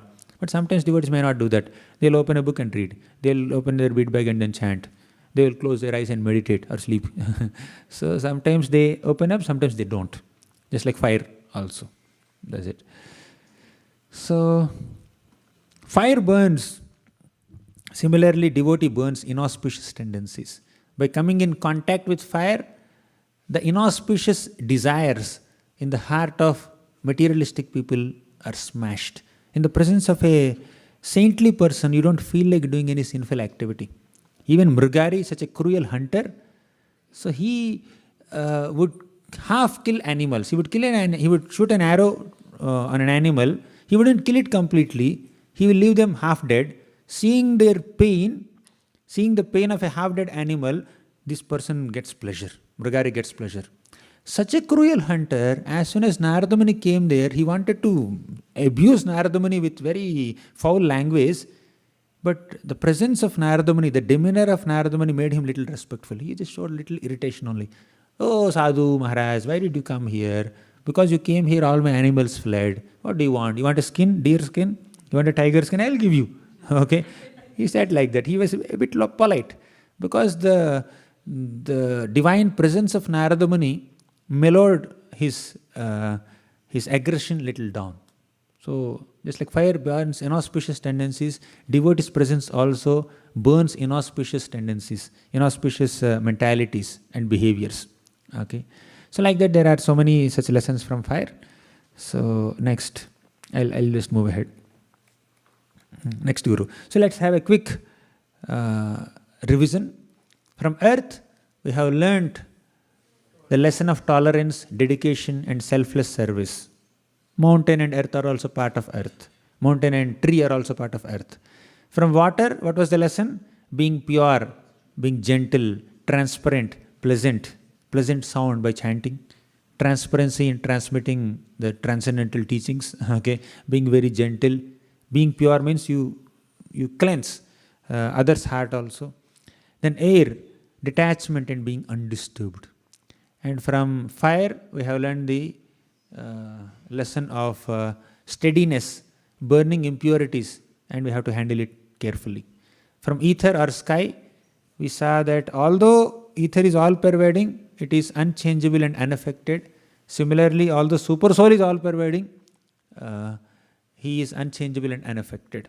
So sometimes these elements, these gurus are compared with soul, sometimes super soul. Okay, so this is a summary of the first 5 gurus. Then we'll go a little fast now. 6th guru is moon. So moon has multiple phases. Krishna Paksha and Sukla Paksha. Waxing moon and waning moon. So moon is completely visible only on Purnami day. Full circle. All other days it's partially visible. 90%, 80%, 70%, 60, 10%. Like that moon is. And one day moon is totally invisible only. Full Amavasya. So waxing and waning moon does not affect the moon. It's our visibility only. Moon is complete. Okay. But moon is not visible completely to our eyes. Similarly, soul is pure. The innate characteristic of soul will never change. But when the soul is present in certain material bodies, the living being manifests certain demeanor or certain behavior which may not be the actual behavior of that living being. Right? So it's not the actual characteristic. For example, a soul enters a body, behaves like a dog, enters the body of a dog, it barks and then starts moving its tail like that and does many other things. But that's not the characteristic of soul. So soul is Satchidananda. For example, you have a golden ring, pure golden ring with some diamonds in it. Say it is 50,000 rupees. You're walking and it fell into gutter, open Suez Canal. You don't see them here, but you'll see them a lot at some places. So with that thick, that pure golden ring fell into thick Suez Canal. Will you pick it up or not? Will you pick it up? But if your face mask falls in the Suez Canal, will we pick it up? Okay, definitely not, right? Why? This is a 2-3 rupees or 5 rupees. But golden ring, 50,000. It's very valuable. And further, this mask, face mask, comes in contact with the gutter. It's gone. You can't reuse it. But golden ring, you pick it up, wash it with soap. It's reusable. And its value doesn't diminish. Okay? So it fell into gutter, you just wash it, and then again you see the quality, its quality is intact. Similarly, the pure soul, whose characteristic is Satchit Ananda, if this pure soul, even if it falls into the gutter of this material existence, Even if the soul enters into the body of a worm and stool also, body of a dog or a hog or a snake or human being or devata also, the soul's innate characteristic as Satchidananda will not change. The soul's eternal identity as a servant of Krishna, soul, Amsha of Krishna will not change. Right? Soul is pure. Soul's purity will not be changed, and it is the process of Bhakti Yoga that restores the soul in its original purity. The process of Bhakti Yoga reinstates the soul in its original glory. Mahim Nishve Mahiyati. So, you want to re-establish the soul in its original glory? Chant Hare Krishna. Perform Bhakti Yoga. So, just like moon's waxing and waning phases will not affect the soul, will not affect the moon. Similarly, the external characteristics that a body manifests will not affect the soul. Soul is pure. Okay? That's a lesson from moon. Dehi nosmin yatha dehe komaram yavanam jara. There are many other things. And moon sometimes is reflected in different objects. Right? When moon is in the sky, you can see the reflection of the moon in a lake. And you start agitating the water of the lake. Then what will happen? The moon starts shaking. But moon is not shaking. Moon is very clear in the sky. Similarly, the soul is reflected in multiple bodies. And body may start shaking. Somebody's hand may be cut, somebody's leg may be cut, but the soul's leg and hand are not cut. Soul is intact. Okay? So that's another lesson from the moon. Then sun. What is the lesson? Sun evaporates water from different water bodies on the earth. And this happens during summer, but during monsoon, sun returns all that water back to earth, isn't it? Similarly, a devotee may accept things from others, okay? But he utilizes those things for the welfare of others. He may accept something from someone and he will use it in other service. So whatever devotee has is only for the service of the Lord and the devotees and the service of humanity and not for one's own sake.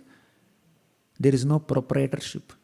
Sun, although he is evaporating water from earth, he is giving that water back to earth because there is no sense of proprietorship. Who is the original proprietor of everything? Krishna. Bhoktaram yagna tapasam sarva loka maheshwaram suhurdam sarva bhutanam gnatva mam shanti mritchati. He is the original bhokta. Bhokta is enjoyer. Sarvaloka Maheshwaram, he is the supreme proprietor of all planets. So, he is the original proprietor and a devotee understands that he is the proprietor, I am not a proprietor.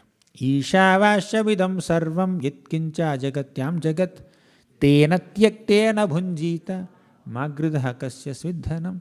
Everything belongs to the Lord and whatever is allocated as my quota, I will accept that much and I will not accept beyond my quota. I will not encroach upon others' properties. Okay.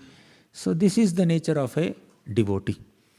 A devotee has no sense of proprietorship. You can have possessions, but you should not have possessiveness. If you are possessive about your possessions and positions, okay, then we'll become a possession of this material world. But actually we are a possession of Krishna. Krishna is our master. Okay. So let us give up our attachment to our positions and possessions. Let's fulfill the responsibilities according to our positions.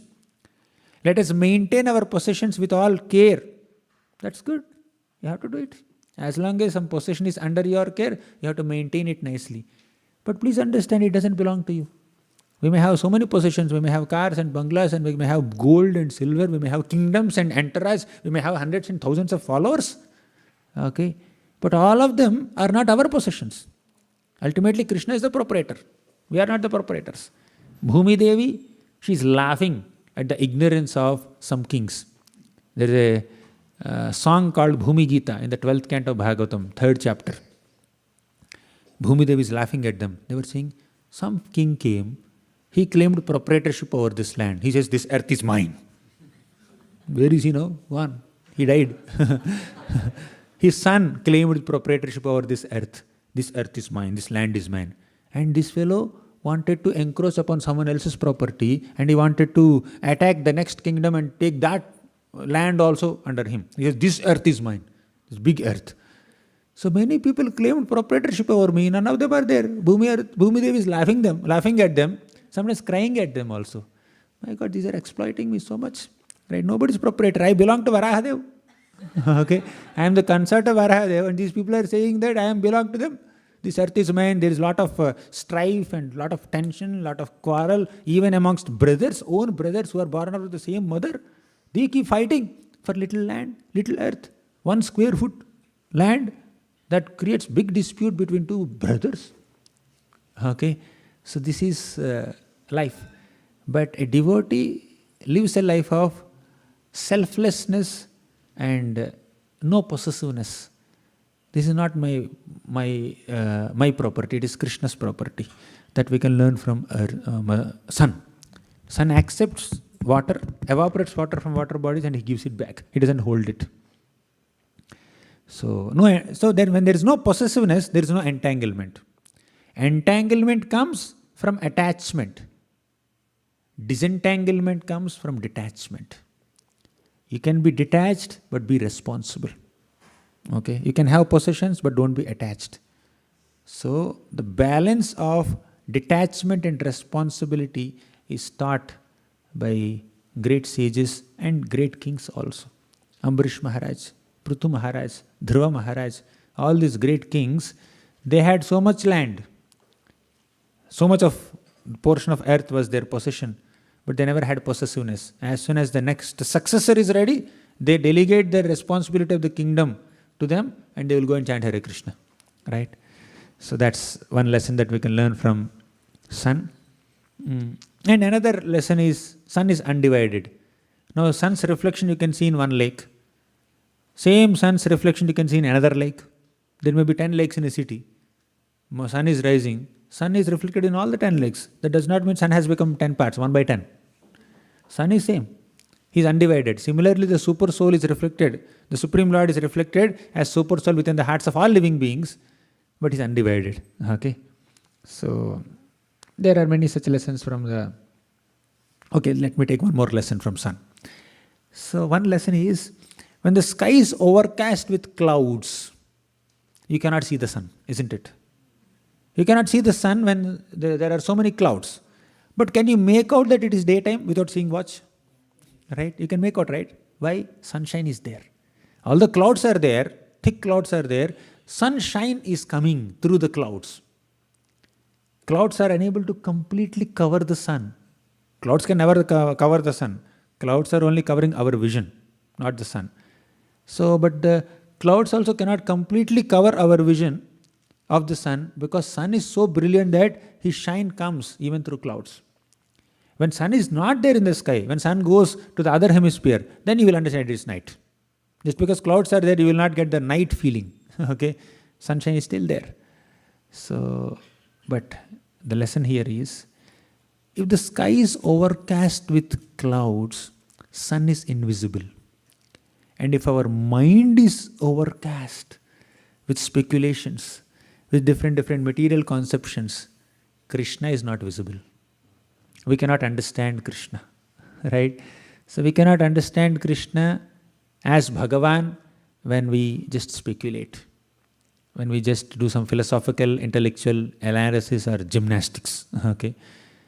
But still, some little understanding we will get by philosophical analysis, some research, and that is Brahman, right? So, sun, Bhagavan we cannot see, but sunshine we can see, right? That sunshine is compared with Brahman. So, mental speculators can only at the max reach the sunshine or the Brahman conception of the Lord. They cannot understand the personality of Godhead. This analogy is clear? When the sky is overcast with clouds, the highest realization of sun you can get is sunshine. Similarly, when the mind is overcast with so many speculations and philosophical, intellectual gymnastics and analysis, the highest realization of God you can get is Brahman realization. Okay? Remove the clouds of misconceptions, speculations. You will see Krishna shining brilliantly with his pitambar. Okay? So, next. 8th Guru, Pizian. So this 8th Guru is teaching us the lesson of attachment. Which some negative gurus are there. Attachment is bad. That's a lesson Pigeon is teaching. So there were two pigeons. They are not pigeons. Just assume that they are pigeons. Okay. There is a boy and girl, means like male and female pigeon. So they were so attached to their family and all that, attached to each other. Then a hunter came and shot the one pigeon. Female bird is shot. Then the male bird started lamenting for the female bird, not trying to make anything to protect oneself. Okay. Meanwhile, the hunter shot the male pigeon also. Right. So both of them died. So because of uncontrolled senses, a living being also can be degraded, can be lost, can lose their lives in this way because of undue attachments, right? So, for example, he is attached. That does not mean that wife should not be attached to husband, husband should not be attached to wife. But as we discussed yesterday, let Krishna be the center of attachment. If the center of attachment is on bodily plane, then what will happen? The Maya of hunter, the hunter Maya, or Maya hunter will come, and then life is lost, and we have to take another life to live some more years or some more decades or some more centuries or some more days of Brahma in such attachment. Kunti Maharani offered this prayer. She spoke to Krishna. Krishna, you are leaving Hastinapur now. If you leave Hastinapur, who will maintain my children? Pandavas. You are their protector. Krishna said, don't worry, Bhima is powerful, Arjuna is powerful, and Yudhishthira is dharmic. No. Kunti Maharani says they are like senses or body without a soul. You are the soul. You give them the power. Then Kunti Maharani thought, I am praying so much for Pandavas, my husband's family. What about my parents' family? Vrishnis, okay? Krishna, if he doesn't go to Dwarka, Vrishnis will miss his association, right? What will happen to my parents' family? So, after a moment, she again thought, why am I getting caught up in these partialities of husband's family and parents' family? I am thinking about their welfare. My son should be nice, or my parents should be nice. I think I am too materially attached. Krishna, cut these attachments. Atha vishvesha vishvatman vishvamurte svakeshu me sneha pashamimam chindi dradham pandushu vrishnishu. She says, Krishna, I am very tightly attached to this Pandavas and Vrishnis. Sneha pasham. It's a strong bondage of affection. Chindi, please cut this. Dradham pandushu vrishnishu. I have so much of attachment to them. And do what? She says, Tvayi me nanya vishaya matir madhupate sakrit ratim udvahata dadha gange vaugham udanvati. Let my mind constantly flow towards you. Let me always think of you only. Just like Ganga flows towards the ocean despite so many such obstacles, similarly let my mind flow towards you only. Let me get rid of all these attachments. But what is her intention? She wants to just break her attachment to Pandavas and Vrishnis. Is it required that we give up our family relationships and affection towards parents or children when we have to get connected to Krishna? Not necessary. It's not necessary. What Kunti Maharani meant was, I am having two kinds of relationships with these people, with Pandavas and Vrishnis. One is skin relation, second is soul relation. One is bodily relation, second is spiritual relation. So let me not love Pandavas or Vrishnis just because they are my bodily relatives. Let me love them because they are your devotees. She wants to love them. She doesn't want to give up her relationship or affection towards them. She wants to love them, definitely. But let the basis of that love be Krishna Prema and not my body, not blood, not skin, right? So they are my blood relatives. They are my skin relations. So therefore I love them. No. The reason why a devotee loves another living being is that living being is also servant of Krishna, potentially. Living being is also an amsha of Krishna. So thus, by default, all of us have a natural spiritual relationship with Krishna in the center. So a devotee acknowledges that. right? So pigeon is representing that undue bodily attachment. Okay, undue attachment to other people purely based on body, not based on spirit soul. So let us spiritualize our material relationships and let's have cordial, loving, nourishing relationships with every single living being, because we are connected to everyone. Okay, but primarily, for all practical purposes, primarily one devotee may take care of few people, few family members primarily. That may be primary responsibility that Krishna has kept in that family, and a devotee's service to the members of that family becomes Vaishnava Seva. So that can continue. But point is, the center of that relationship is Krishna. That's what scriptures are repeatedly teaching us. Oh, it's Shloka is also here. So ninth, if you are afraid, I'll skip this. The Guru, some snakes cause some difficulty, right? Let's learn the lesson only. So Python is another Guru. So what does a Python do? You can close your eyes if you cannot see this picture. Right? So what does a Python do? Whatever comes of its own accord, Python will swallow it. A deer comes, or a carrot, or a rat comes, or some cat comes. A Python will just suck it inside its body, and then done. The meal is over, breakfast is over, lunch is over. Right? Python does not go specifically to search for food, but whatever comes on its own, Python will swallow it. Okay. Similarly, devotee also should not over endeavor for material comforts. Okay. Whatever comes of its own accord, devotee will accept. Some reasonable effort is fine. That's why Rupa Goswami says, right? Atyahara prayasascha prajalpo niyamagraha.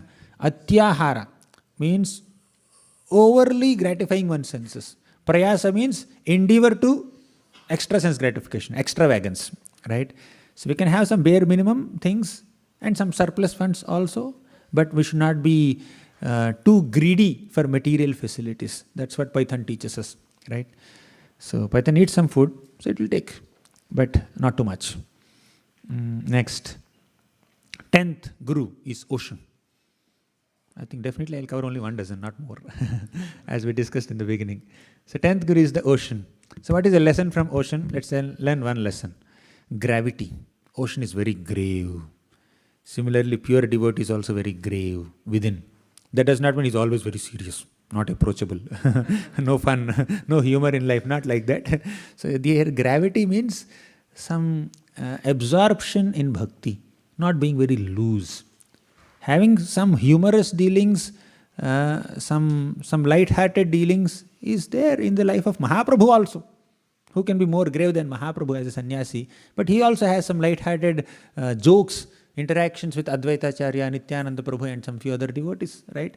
So that humor is there, but internally there is a lot of gravity. There is some seriousness in bhakti, not very loose, not very relaxed, not very... it's not that the commitment levels and determination levels are very poor in a devotee. So pure devotee is very committed, very grave, like ocean. And ocean is very deep. Similarly, pure devotees' realizations are also very deep. We don't know. Externally, devotee may look very normal, ordinary, like any other person. We don't know the depths of a devotee's heart. How much love he or she has for Krishna, we don't know. We don't know their ecstasy. We don't know their prayer. Apparently, devotee may externally be seen very angry, very not a very pleasant demeanor, but internally, what prayer they are offering to Krishna, do we know? They may be aspiring for Krishna prema. They may have certain anarthas that are surfacing every now and then, but we don't know their internal prayer. Internally, they may be praying, Krishna, please relieve me from these anarthas. Externally, it seems that this devotee has embraced this anartha so tightly, not leaving only. Or the anartha embraced this devotee so tightly, not leaving this person only. But internally, how much he is praying, we don't know, right? So let us not unnecessarily overly judge devotees. Some judgment is required when you are in management, right? Some assessment is required, but let's not unnecessarily doubt the intentions of devotees. Let's not doubt the integrity of devotees unnecessarily. let's not blame them or criticize them without much foundation, without much evidence, right? And even if we have evidence, even if we have to discuss the shortcomings or mistakes of some devotee, that has to be done in some private circles, where in the amidst some concerned people who can make a positive difference in the situation. Not that you put all the shortcomings of a devotee in the notice board, right? So, there's some sensitivity has to be shown. Okay, if the mistake is too grave, that's a different thing. That has to be dealt with in a different way. But the point is that we need to understand the depth of, at least we should give a benefit of doubt, how deep is the connection between a devotee and Krishna. And here it is specifically about pure devotee, no doubt. Apparently pure devotee behavior may be a little different, but internally he is very deep. Even Avadhut Brahman also, externally he looks differently, but internally they have a deep connection with Krishna, right? The depth. So, then, innumerable rivers will enter the ocean, but the ocean doesn't get excited. And in summer, not many rivers will enter the ocean, not much water will enter the ocean, but still it's intact. Ocean is intact. So that sobriety and equanimity and peacefulness, calmness can be seen in the life of a devotee. So, yeah, we have seen Matra Sparshasta Kaunteya. That is the life of Ambarish Maharaj. He was so deep in his Krishna consciousness within that even a great calamity of this Sudarshan Chakra coming and destroying him, not Sudarshan Chakra, the fiery demon created by Durvasa Muni, that is coming and trying to attack him, that did not have any negative impact on Ambarish Maharaj. Okay, a very nice shloka, let's recite this. Sada santushta manasaham sarvaha shivamaya dishaham Sharkara kantagadibhyo yathopanat padaha shivam Sada santushta manasaha. When there is a lot of santushti, satisfaction in the heart, sarvaha shivamaya dishaha. All directions are very auspicious for that person. If the heart is satisfied with bhakti, with pure Harikatha, nourishment coming from pure Harikatha, all directions seem to be filled with auspiciousness. Everything is nice. Oh, this is good, that is good. We have a positive outlook. To the degree we are satisfied within, to that degree we see positivity everywhere. To the degree we are not nourished within, to that degree we see a lot of disturbances, negativity everywhere. Right?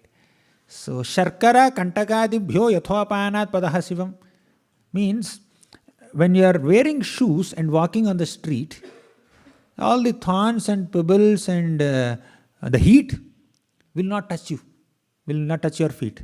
But if you are not wearing shoes, if it is very sunny and the heat will burn your feet, and if you are not wearing shoes, the pebbles and thorns and small stones, they may prick your feet.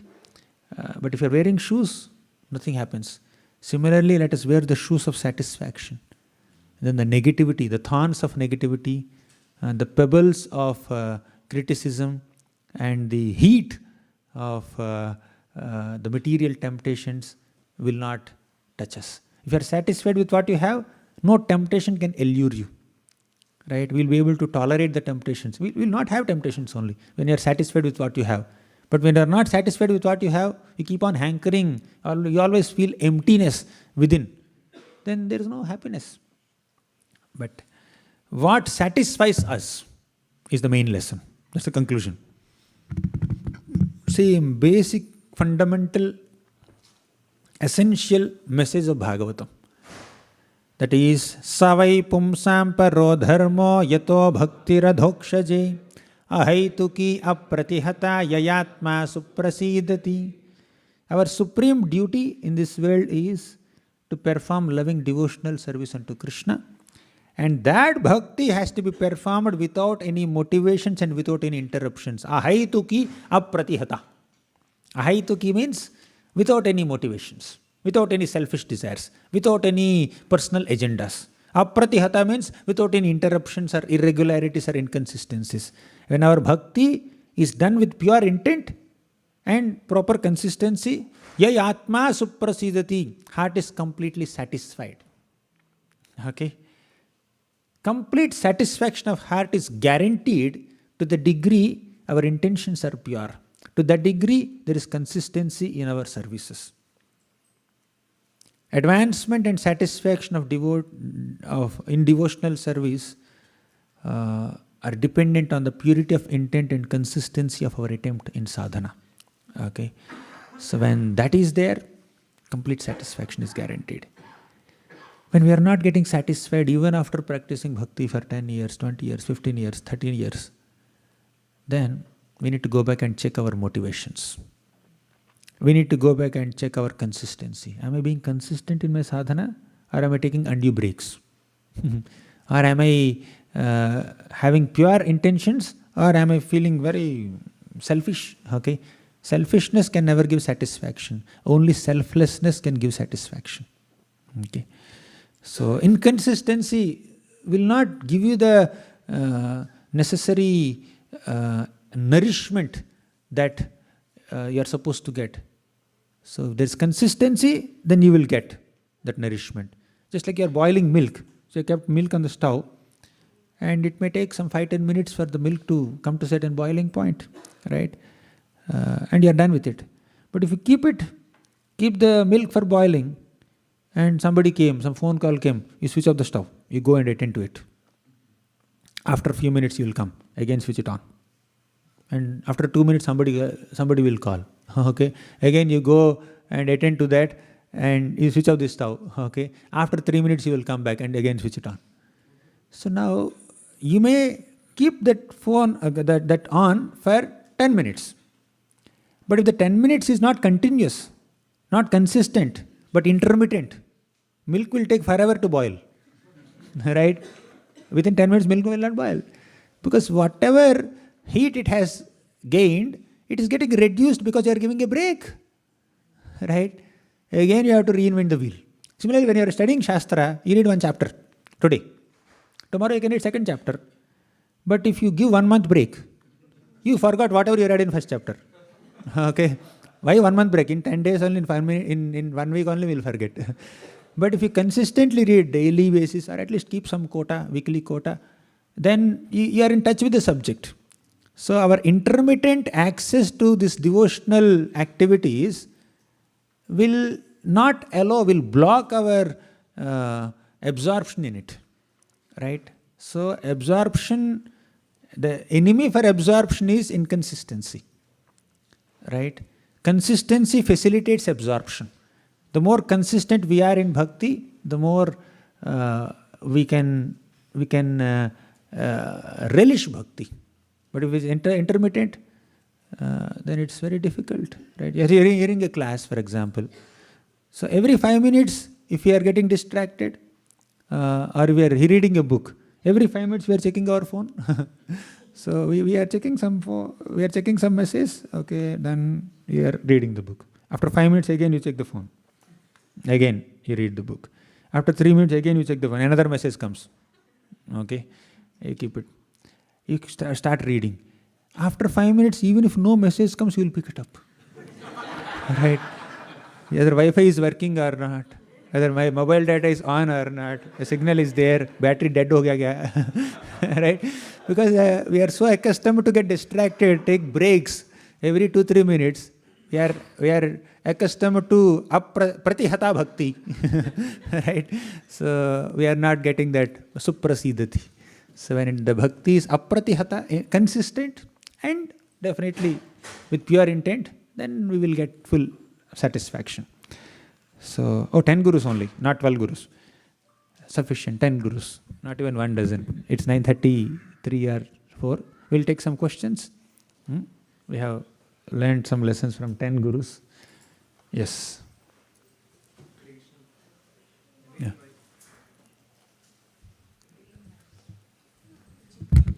Hare Krishna Prabhuji. Thank you so much for the wonderful class and giving so many nice pictures and examples. I like the example of water being pure, that it purifies everything. So in Bhagavad Gita, Krishna says, out of all the purifiers, I am the wind. Pavanam Pavatam Asmi. Why does he refer to wind and not water? See, different elements have different characteristics, and those characteristics are highlighted in different contexts, right? You may not exactly compare unless a Tikakar gives a specific comment on it. Krishna says that, for example, Krishna says amongst the mountains I am Himalayas. Why can't he say Govardhan? Amongst all mountains I am Govardhan. He could have said that. Right? Govardhan is there to Krishna. So we see that from the opulence, majesty perspective, some things are highlighted. That does not eliminate other things. So Krishna said, I am just highlighting some only, spark of my splendor. I am highlighting only the prominent ones, not everything. Probably if he has to give an exhaustive list, he could have included other elements also. Okay. Thank you. Yeah. Yes, Matas. Okay. Mic is close. We'll take here, then we'll... Fine. Hare Krishna Prabhu, your presentation is brilliant, Prabhu. Actually, you quoted so many verses and the way you presented it is very correlatable. But I have a question regarding, Prabhu, the primary concept of Guru. Because we see in Bhagavad Gita, Krishna says that the interaction between a Guru and disciple is three-way, like Pariprashna, then Sevaya, and Pranipat, like, surrender. So I understand that you may surrender that these are Krishna's energy, but how do you interact with them as a spiritual master and a disciple in that context? Second thing, Prabhu, I will just add another aspect of this question. Like, we know that, the bonded soul, they need, constant guidance. That what you are thinking, it may not be correct, it may be correct. But for a very elevated soul who is like situated in the topmost platform of devotional service, he can see Krishna everywhere, the presence of Krishna everywhere, and can suck the essence of the teachings from those elements. So can you please actually elaborate these things? So regarding the first question,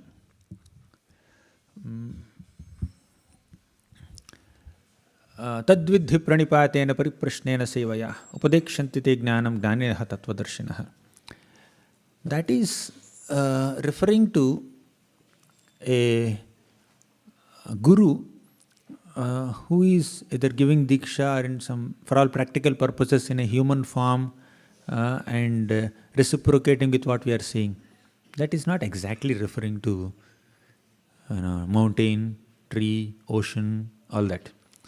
So as I said right in the beginning only, we have teachers, whether Diksha Guru or Siksha Guru, we have particular teachers, spiritual gurus, and we learn lessons from them. We take teachings from them.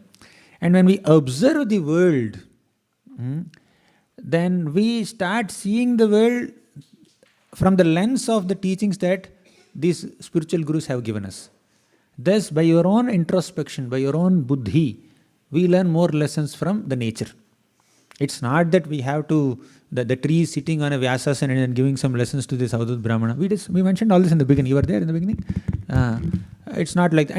And if that is not there, then Pranipata, Pariprashna, Seva will not come. You can water tree, that's not a problem. You can do some seva also. But the point is, here it's more about introspection and reflection, more than specifically hearing from them and serving them. The Tadvidhi Pranipata will not apply to all this moth, elephant. There are many gurus coming. Elephant, Pingala, little child. It's just your observation. Basically, in your introspection, you are going deep into your guru's teachings only, whom you are serving. Pranipata, Pariprashna, Seva, you are doing to one guru, right? So, all these are extended lessons of your guru's teachings only. He will not teach everything. In one class, you cannot teach everything, right? Guru's time is limited. Disciple has to introspect. Everything that the guru learns, everything the disciple learns, need not be personally taught by guru only. The student should introspect and then go deep into the guru's teachings, and that is called personal realization. Okay, thank you. What is the second question? Yeah, Prabhu, regarding that, Prabhu, but we are attributing these elements as gurus because the class says like 24 gurus. So, guru, the word itself is heavy, right? And this has some kind of impersonal conception along with it also, right? Because you are trying to. Personalists also may relate with this example, with these gurus. But our Vaishnava understanding is this. Okay, Vaishnavas understand it this way. We have a Vaishnava guru, he is teaching us, and we are reflecting, and we are learning lessons from the nature also. Right? Fine. Does it satisfy you? Yeah. Second question is, Prabhu, these are the gurus for the like top class devotees or a general devotee? Because general devotee are conditioned to make mistakes and understand something in a wrong way. Correct. So yes, this introspection, reflection, contemplation should be done in line with the teachings of bona fide guru. That's what we discussed. So this can be effectively done by a mature sadhaka, mature devotee, and not neophytes. Right? So new people can share their reflections with their teachers and get some evaluation, get some feedback. That is helpful. But we should not restrict the thought processes. Like kids are there, very small children are there. We need to give scope for their reflection, their analysis. Let them analyze and then bring up. And you can evaluate, you can correct, you can just modify. If they are doing good, great, you can appreciate them. If they are doing some mistake, you can correct them, right? But we should allow them to introspect, right? So for pure devotees, this is natural. Okay, everything that they see in terms of Krishna. They see in terms of Bhagavatam. Okay, sthavara jangama dekhi na dekhi tara murti ishtadeva spurti. So devotees can see like that, but neophytes may not be able to do it. But at their level, they can always learn some lessons that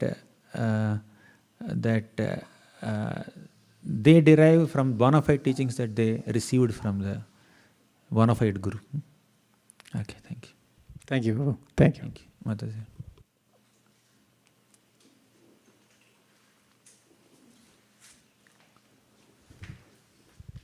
Hare Krishna, this is a beautiful lecture. I just wanted to share something I thought of. As you were going through different gurus, when you touched on the moon and then you touched on the ocean, it helped me understand that as we learn about these aspects and what they reflect in devotional service, in the devotee, in what we can learn from the world, it shows also how they interact together, how the soul works with devotional service, how that gravity is pulled by the Paramatma, how it affects the Atma, and thus, as we learn more about the architecture of our world, we learn more about the architect. And it just creates this beautiful flow of information. I just really appreciated that. Thank you. Thank you so much, Mataji. There is one more, in line with what Mataji said. At the end of this whole discussion, Acharyas also highlight, after giving all the lessons, there are some lessons directly there in the shlokas and some lessons are from purports also. They say that this doesn't eliminate the need for a guru. Anybody can be my guru, but ultimately my intelligence is my guru here. Right? So I don't need a special initiating guru. Okay, I don't need anything. People may interpret it this way. So the answer is, as Mataji said, that architecture implies an architect. If this tree is designed in this way, tree is giving me so many lessons, by observing the characteristics of a tree or the moon or the mountain or the river or the water or earth, fire, air, ether, I'm learning so much. Who has infused all these elements with all these characteristics? How are they revealing such deep lessons of life? So if I just think, oh, there must be something more to it. Maybe somebody, with my little intelligence, I could understand this much. There may be somebody who is more intelligent who can explain me more. So, by these quote-unquote impersonal gurus or self-appointed gurus or intelligence-appointed gurus should take us to a bona fide human guru who can actually speak to us. So this honest contemplation, introspection will eventually make that introspector to come to a guru, proper guru, to the association of devotees, to understand more. And just like this, creation implies a creator. So you analyze the creation and you want to know more about the creator. Then you will end up in the association of people who knows more about the creator. Thus, one who does this carefully will end up in the company of devotees, naturally. Right? Makes sense? That's also highlighted in the purports. Okay, thank you. Any other question? Oh, first let's take this question. Yes, Prabhu, what's your question? Prabhu? Maybe you can stand so that others can get your darshan. I was thinking that why does the sun not control the water in itself? Why does the sun not control the water?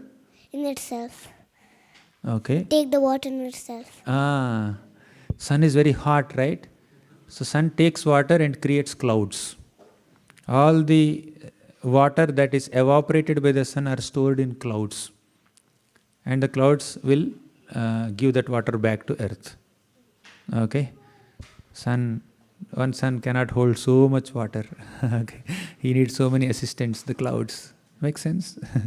Thank you. Huh? Yeah. Yeah. Someone can read that. Hare Krishna, Dandavat Pranam, Prabhuji. Okay, here. You can see in the screen in front. Yeah. Prabhuji, There are two you screens here in spoke the temple hall. you spoke a little bit about Ishavasyam Shloka, about taking whatever is our quota and not desiring for more, right? Also connected with that over endeavor lesson of the Python. Can you little bit elaborate?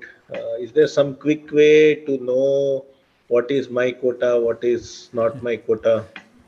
Some self check that we can do, because everything seems like my quota for.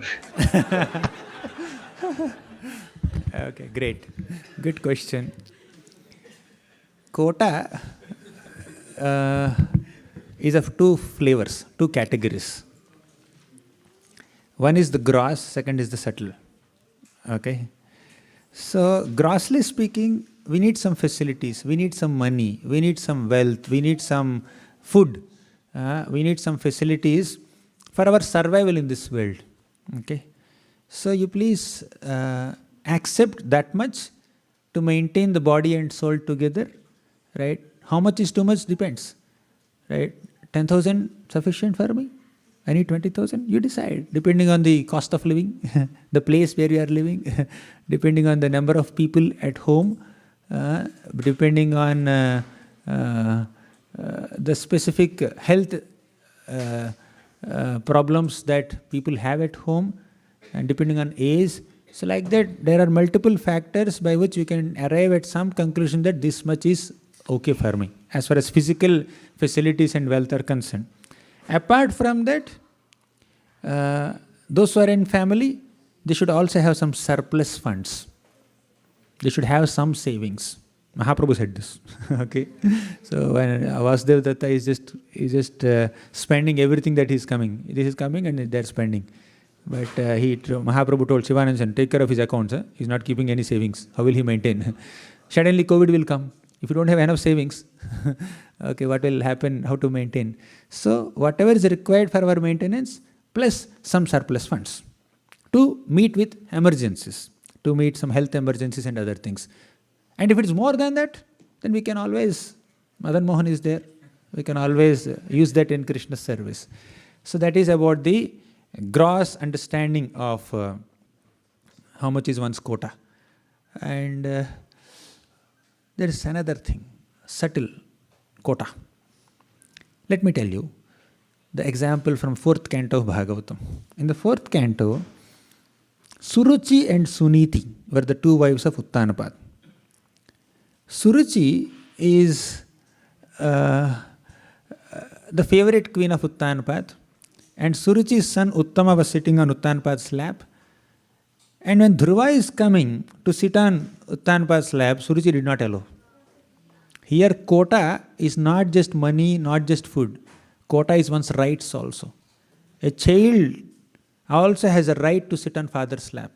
If one child is taking the entire lap of father, which he is supposed to share with another child, so he is encroaching over someone else's quota. Quota is time also. Quota is rights also. Okay. Here Suruchi is encroaching upon the rights of Dhruva, rights of Suniti. And Suruchi's ability to speak, quota is ability to speak also. For example, in a meeting, 10 people are participating. Everybody should be given some chance. Depending on seniority, there should be some participation. If one person is just speaking everything on behalf of everyone, everybody's quota is only speaking, not allowing anyone to speak and express their opinions or concerns, etc., then we are encroaching upon some other's quota also, right?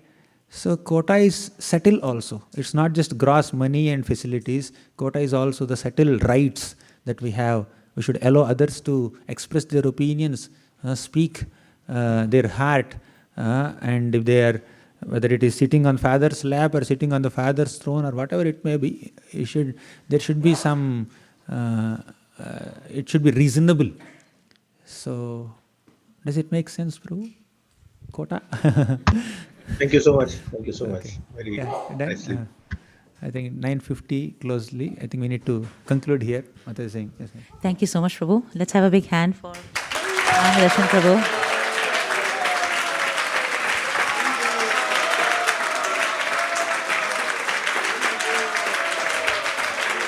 I know.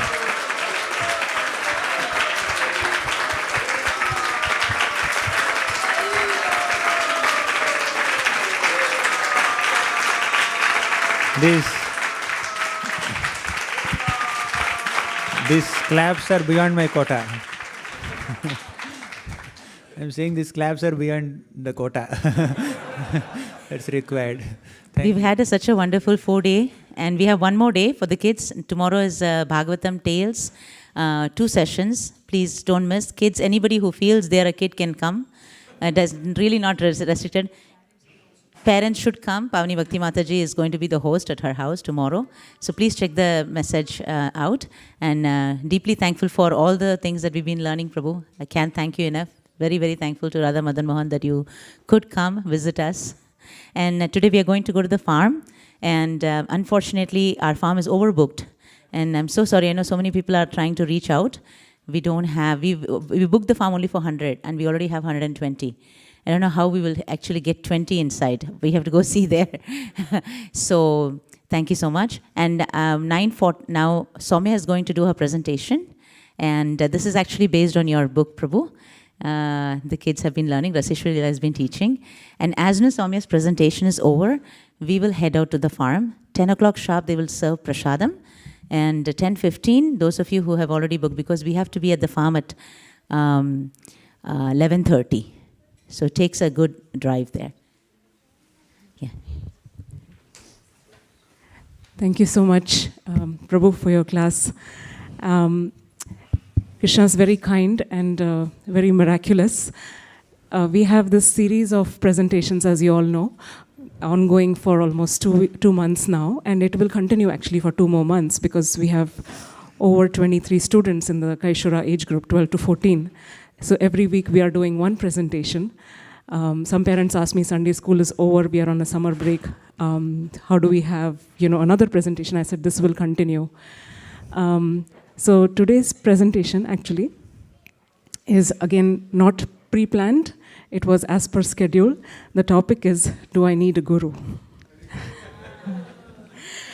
So I remember last time Chaitanya Charan Prabhu was here, and it so happened that the presentation topic was, is God partial? And his class was also related to that subject matter. So very grateful for this opportunity. And thank you, Prabhu. So we followed your book as our curriculum. And I will let Soumya start. Hare Krishna. My name is Soumya Singh, and I'm a student in Kaishura. Today I'll be presenting on the 9th chapter of the Bhagavad Viveka, Do I Need a Guru?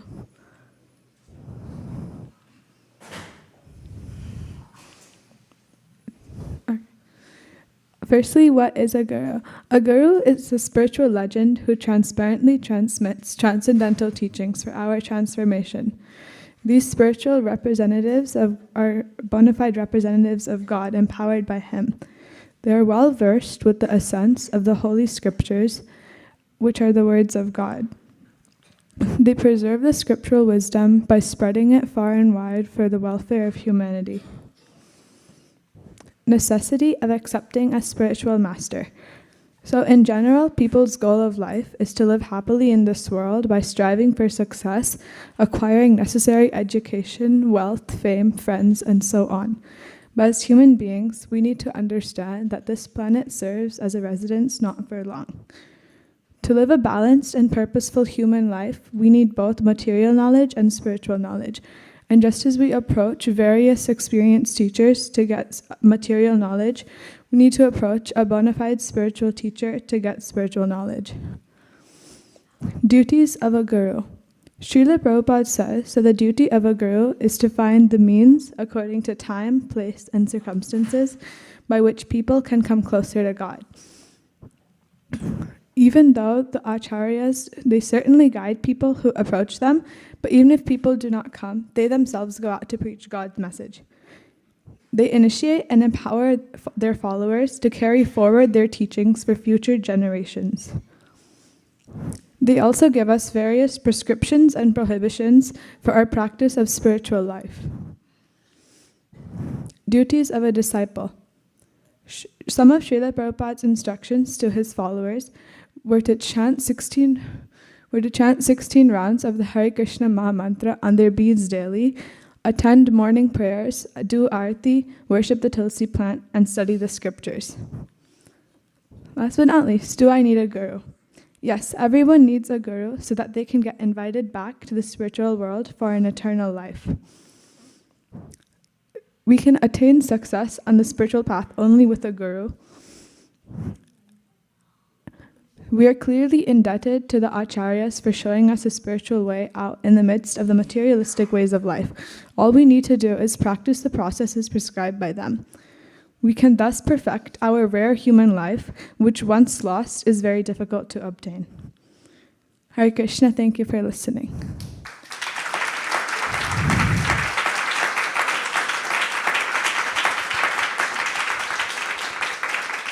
Thank you so much, Soumya. That was excellent. We want to open up for a couple of questions or reflections.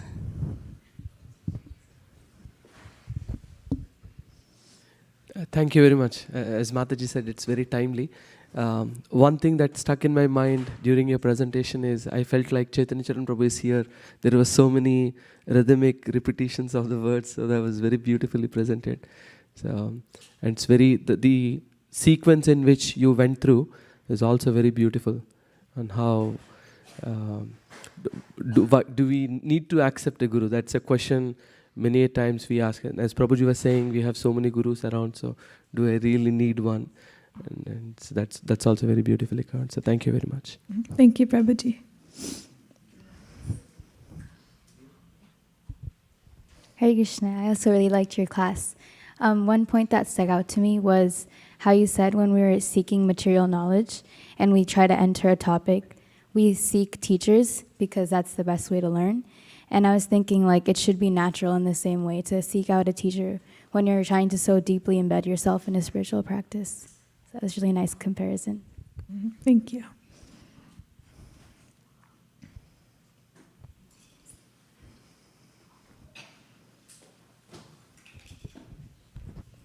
Hare Krishna. Thank you, Soumya, for this wonderful topic. And you have very carefully selected gems about why we need Guru. Thank you for all that effort to put together and sharing with us. And Soumya is a very good reader. She always reads books after book. And before she finishes one book, the next book is always lined up. And I really like this quality of her, and I'm very happy to see her share what she has been reading. And thank you for all the teachers for teaching the kids also so nicely. Hare Krishna. Thank you, Mataji.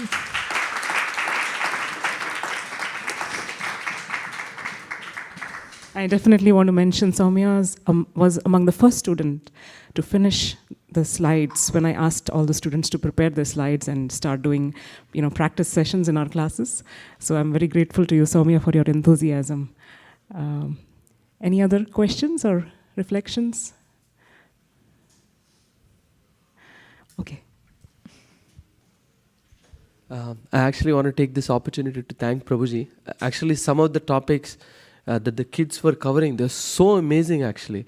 We were thinking the way the book was written, it's so helpful for youth. I don't know whether you had this in mind that, okay, children will read and present like this. It's so inspiring to see them present such amazing topics in a systematic way. And I remember I was speaking with a couple of parents whose children were preparing, and they said, the way Bhagavad Viveka book is presented is so beautiful, covering so many Bhagavatam, Bhagavad Gita, Chaitanya Charitamrita examples. So we are very grateful to you, Prabhuji, for doing so many things, but specifically for this.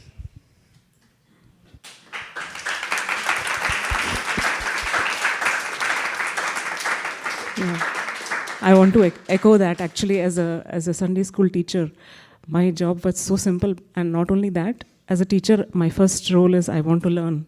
That is my desire. So by reading or trying to teach the kids, actually I read your books and I feel so happy because I get a mood of how you want to present and extract the lessons from every aspect of Bhagavatam stories. So very grateful to you, Prabhu.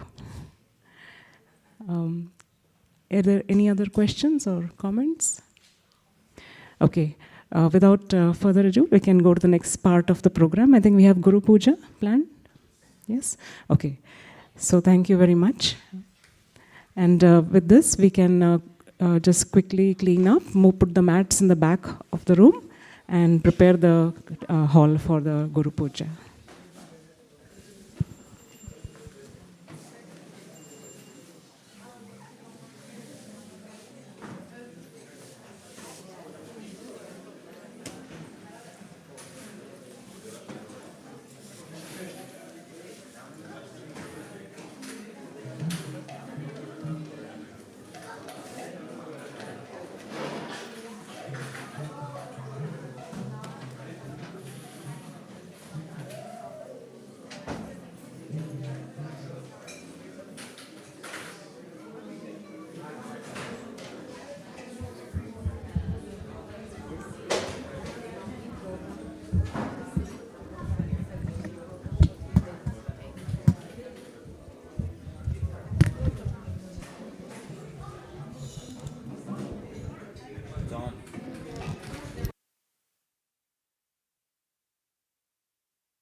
Hare Krishna. Hare Krishna.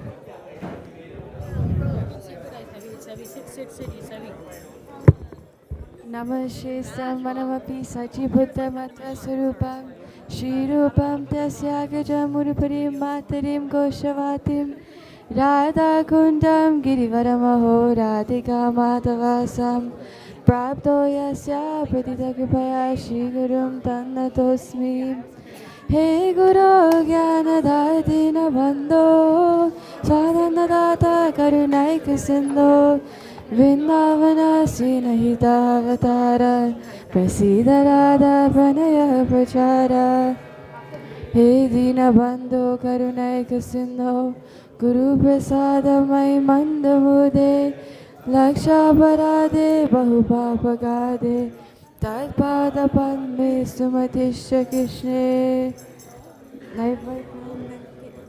I bow down to the beautiful lotus feet of my spiritual master, by whose causeless mercy I have obtained the supreme holy name, the divine mantra, the service of the son of Sachi Mata, the association of Srila Swarup Damodar, Rupa Goswami, and his older brother Sanatan Goswami, the supreme abode of Mathura, the blissful abode of Vrindavan, the divine Radhakund and Govardhan Hill, and the desire within my heart for the loving service of Sri Radhika and Madhava in Vrindavan.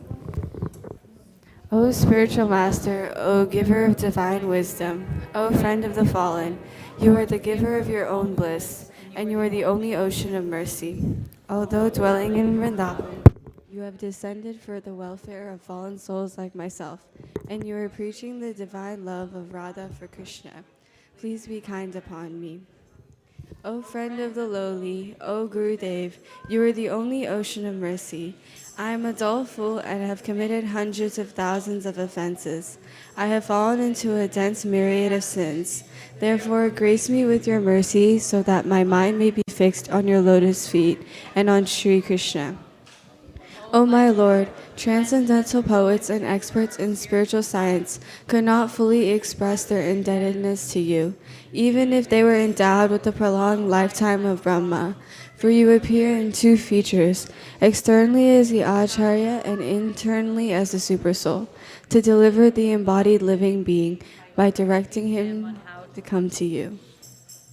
The lotus feet of our spiritual master are the only way by which we can attain pure devotional service. I bow to his lotus feet with great awe and reverence. By his grace, one can cross the ocean of material suffering and obtain the mercy of Krishna. Our only wish is to have our consciousness purified by the words emanating from his lotus mouth. Attachment to his lotus feet is the perfection that fulfills all desires. He opens our darkened eyes and fills our hearts with transcendental knowledge. He is our Lord, birth after birth. From him ecstatic prema emanates. By him ignorance is destroyed. The Vedic scriptures sing of his character. Spiritual master is the ocean of mercy, the friend of the poor, and the Lord and master of the devotees. O Master, be merciful unto us. Give us the shade of your lotus feet. Your fame is spread all over the three worlds.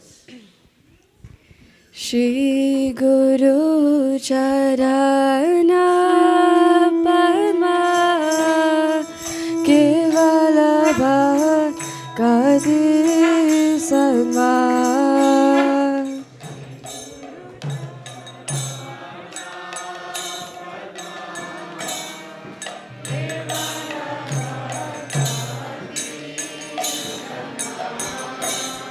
Shri Guru Charana Padma Kevala Bhakti Sadma.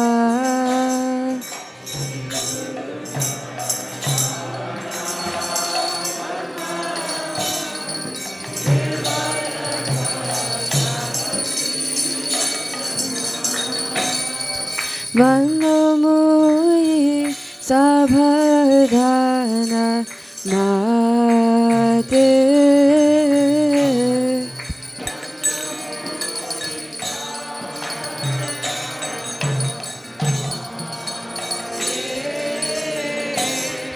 Vandamui Sabhadana Mate.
Vishnupad Paramahansa Parivrajakacarya Stota Sat His Divine Grace A.C. Bhaktivedanta Swami Srila Prabhupada Ki Jai.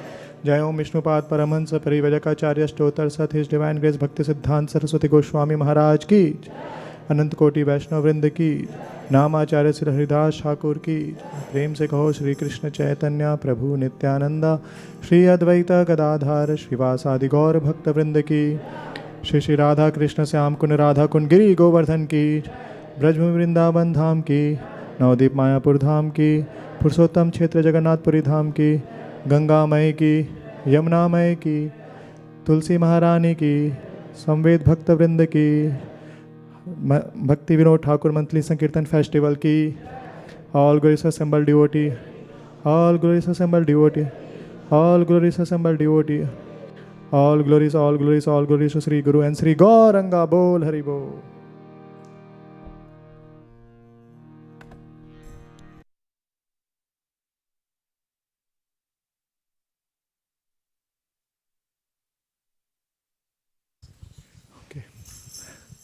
Hare Krishna.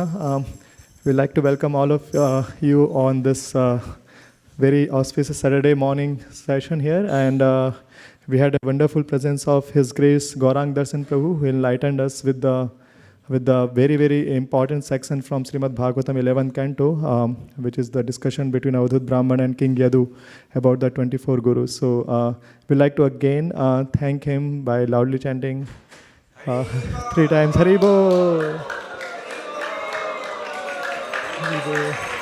I was just reflecting like the qualities that he was mentioning, how there are different qualities from the first one is earth. So I don't know if like how many of you know that he was the first batch who was like in 2010 were sent from the Chowpadi temple to GEV when it was like completely desert, to establish a eco village. And now when you go, it's like after 13 years you'll see that it's like completely like changed.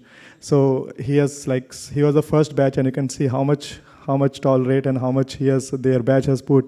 And Prabhu was sharing that how in first 2 years after that he got instruction from His Grace Gauranga Prabhu because there are second batch of brahmacharis came, so he told that now we start the Bhakti Vidyapit to instruct all the people in systematically study of Bhagavatam. So he became a dean, and then he just followed the instruction of Gauranga Prabhu and opened the Bhakti Vidyapit, and now batches after batches is like giving the systematic knowledge of Bhagavatam. And also we have many online courses here which he is taking. So we'd like to definitely thank him for getting us the taste and nectar of Bhagavatam here. Hari Bol.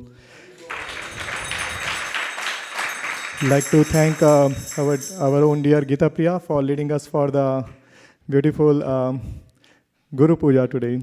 Hare Krishna. So today's cook are yes, sorry.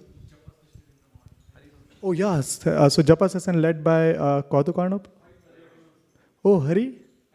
Oh, Harivansh Prabhu, wow, that's great. So yeah, so also we'd like to thank Harivansh Prabhu for leading our today's morning Japa, Make Japa Great Again session here. Hare Krishna.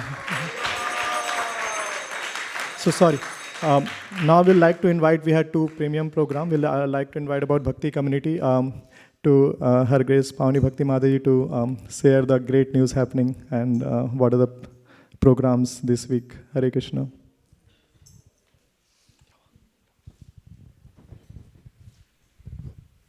Thank you, Prabhu.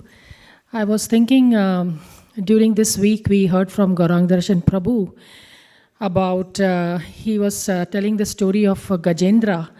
And in that story, when Gajendra asked for help, the demigods are not coming because he did not directly call to them. So they had the ability to help him, but they did not have the intention. And the other animals, they really wanted to help Gajendra. They had the intention, but because Gajendra was in water, they did not have the ability. So the same lesson applies for our life, whether we have the intention and whether we have the ability to help others come to Krishna consciousness, hold their hand and take them to this process and let them enjoy the bliss of what we are enjoying. So we all definitely have the intention. We always doubt whether we have the ability. But if we have the desire, Krishna gives us the ability. So that confidence and faith, we all should have. Just that simple desire, Krishna gives us the ability. So whenever we give books to anybody, let's just introduce them to Bhakti community. Because what we do in Bhakti community is something very simple. We just take them, hold their hand, show them what we do. We do not ask for donation. We do not ask them to go read books, go chant japa. We just give them our association. And just by seeing us doing what we do and seeing how happy we are, they just follow us. And then they do what we do. They start doing japa, they start doing books, they start donation, everything happens. But they need this little hand and little help from us. The baby steps that somebody gave us. So it's our duty now to give back. So please remember, whenever you give books or to talk to anybody, introduce them to Bhakti community. Is a very simple website. Go to the website, a very simple form, put their name. Somebody will contact them from our team and they will bring up them to Bhakti community. We have various programs outlined during the week, starting from Monday to Sunday. And programs are going on. Please introduce them. And if you need more information, I'm always there. And there's a team here who can help you. Everybody should know about Bhakti community by now. We have a lot of people who came from Bhakti community and really, really growing, very prospering in their spiritual life. So please help everybody in the universe to take to Bhakti. Hare Krishna. Thank you. Thank you, Pavni Bhakti Mataji and Jai Madhav Prabhu for leading this illustrious program and premium program, I will say, in ISKCON of Silicon Valley to educate and give the opportunity to everyone to come to the spiritual platform. Thank you so much, Hare Krishna. So next, and we have is the most exciting MSF of the year going on is Bhakti Vinod Thakur's MSF. So we'll like to invite our co-Sankirtan leader, Her Grace Malini Mataji, to further share what's happening for the MSF. Hare Krishna.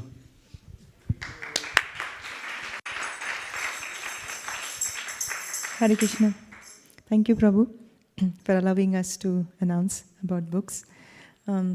As you all might know, as Prabhu mentioned as well, we are in the Bhaktivinoda Thakur Monthly Sankirtan Festival, MSF of at least 300 devotees participating in this MSF. I just wanted to ask, how many devotees haven't gone out or participated in any way for Sankirtan this month? Oh, we have so many. Are you going to the farm today? Okay.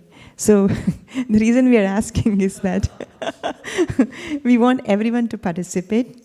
And the reason is Bhaktivinoda Thakur, his mission was to include everybody in the mission of Sri Chaitanya Mahaprabhu. So he developed schemes, different schemes. He said he was the sweeper of this marketplace of the holy name, and he encouraged everyone to come and participate. So we have an opportunity just to please Bhaktivinoda Thakur. We can all go out for book distribution, and the way you can participate is very simple. Many spots here locally. If you want to go to some western spots, we have Kautukarna Prabhu here. If you can, Prabhu, please raise your hand.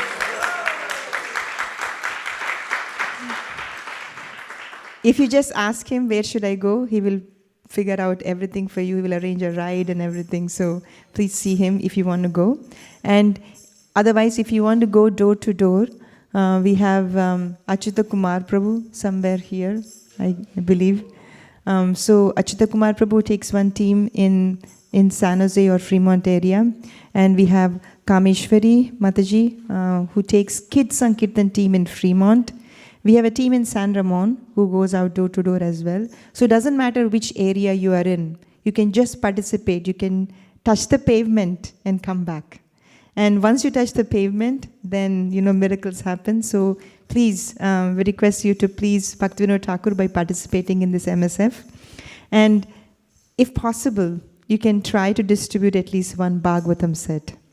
The reason we are talking about Bhagavatam sets, as you have heard His Grace Vaisheshika Prabhu last Sunday, that our goal this Bhadra Purnima is to distribute at least 3,000 Srimad Bhagavatam sets.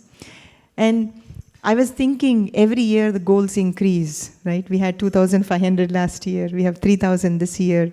How is it possible that we can achieve these goals? Actually, these goals are set by Krishna coming through our acharyas and His Grace Vaisheshika Prabhu to us. It's not about what we do. It's just the intention that we want to achieve these goals. That is the one which makes possible. We are just instruments. Because Vaisheshika Prabhu said it, these goals are already have some potency and they will happen. And it's a matter of we being part of it or not. So please try your best to at least distribute one Srimad Bhagavatam set. There are many ways to distribute if you do not know how to distribute. The devotees that I mentioned, they're all experts in distributing Bhagavatam sets. They can help you. So please do join us and help us, please, Srila Bhaktivinoda Thakur. And also a bonus is whoever participates in this MSF, children are welcome, pets are also welcome, anybody is welcome. We take all those names and we are going to offer a special prayer on your behalf to Srila Bhaktivinoda Thakur at his Samadhi Mandir in Godrumadweep. So please, and we'll send out a spreadsheet so that you can enter your names, those who ever participated. Last but not the least, I just wanted to also wish Tarun Prabhu, who recently celebrated his birthday last week. If you don't know him, wherever you need help, Tarun Prabhu is there.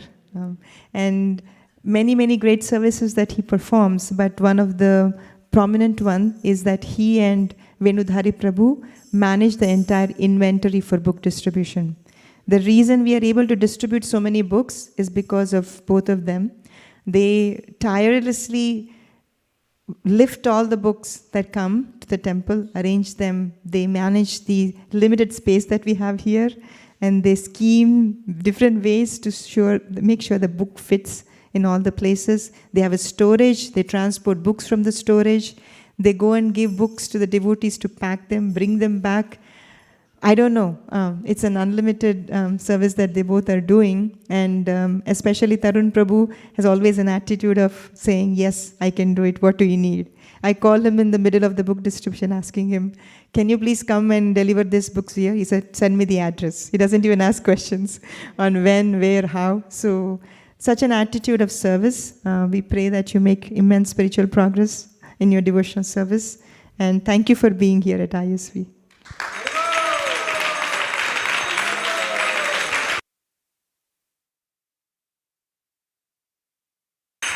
वाञ्छकल्पतरुभ्यश्च कृपासिन्धुभ्य एव च पतितानां पावनेभ्यो वैष्णवेभ्यो नमो नमः. हरि बोल. Thank you so much. Earlier this morning, Malini Mata was sharing with me one pastime that in which Jarasandha, when there was the Jarasandha episode and how Krishna was taken instruction from Uddhav, and she was saying that how Uddhav understood the mind of Krishna, that what he wanted intent, and then he planned all the details. Similarly, when Malini Mata was sharing that how sharing this book, so she has understood the mind of Krishna, and she is just giving us all this opportunity to get engaged in this service. So thank you so much to Malini Mataji and SKP Prabhu for co-leading the Sankirtan for many decades now here in ISV. So let's have a big hand of applause. Hare Krishna.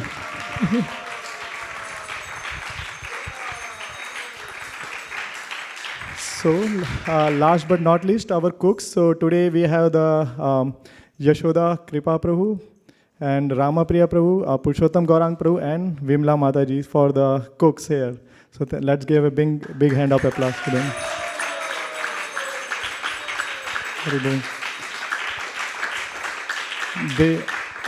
They also need some help in cleaning. So if any one of you have some spare time, please you can go in the kitchen and help them in cleaning. So it will be a great service. So thank you, and let's and anyone is the first time here? Sorry, I forgot to welcome you. Is anyone first time here in our congregation? Nobody's perfect. So let's just sing the Prashadam prayers, and we'll Hare Krishna. Sharira Vidyaja Jodendriya Tahika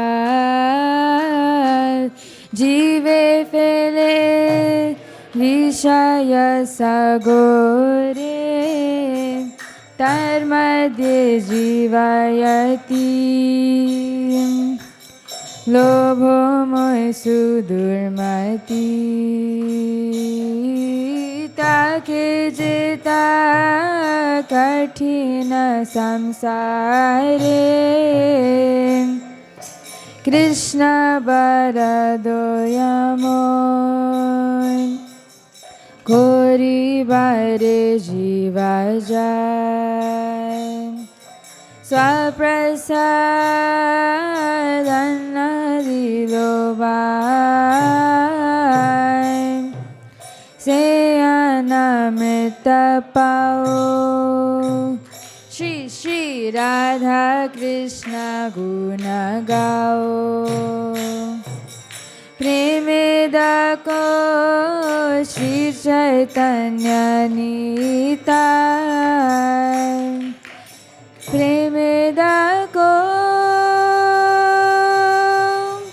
Shri Chaitanya Nitai Mahaprasade Govinde Nama Brahmane Vaishnavi Sarva Punyavatam Rajan Vishwasune Vajayate Prasadi Sarva Dikkhana Manirasya Vajayate Prasanna Sindhu Soyasu Buddhipaya Vatishtha Paya Prabhutta Shraddhana Vasalankar Charchita Chishta Bhojino Dasa Stava Maya Jayamani Bhagavad Shri Mahaprasad Ki Nitya Gaura Hari Bol Hari Bol Hari Bol Nitya Gaura Hari Bol.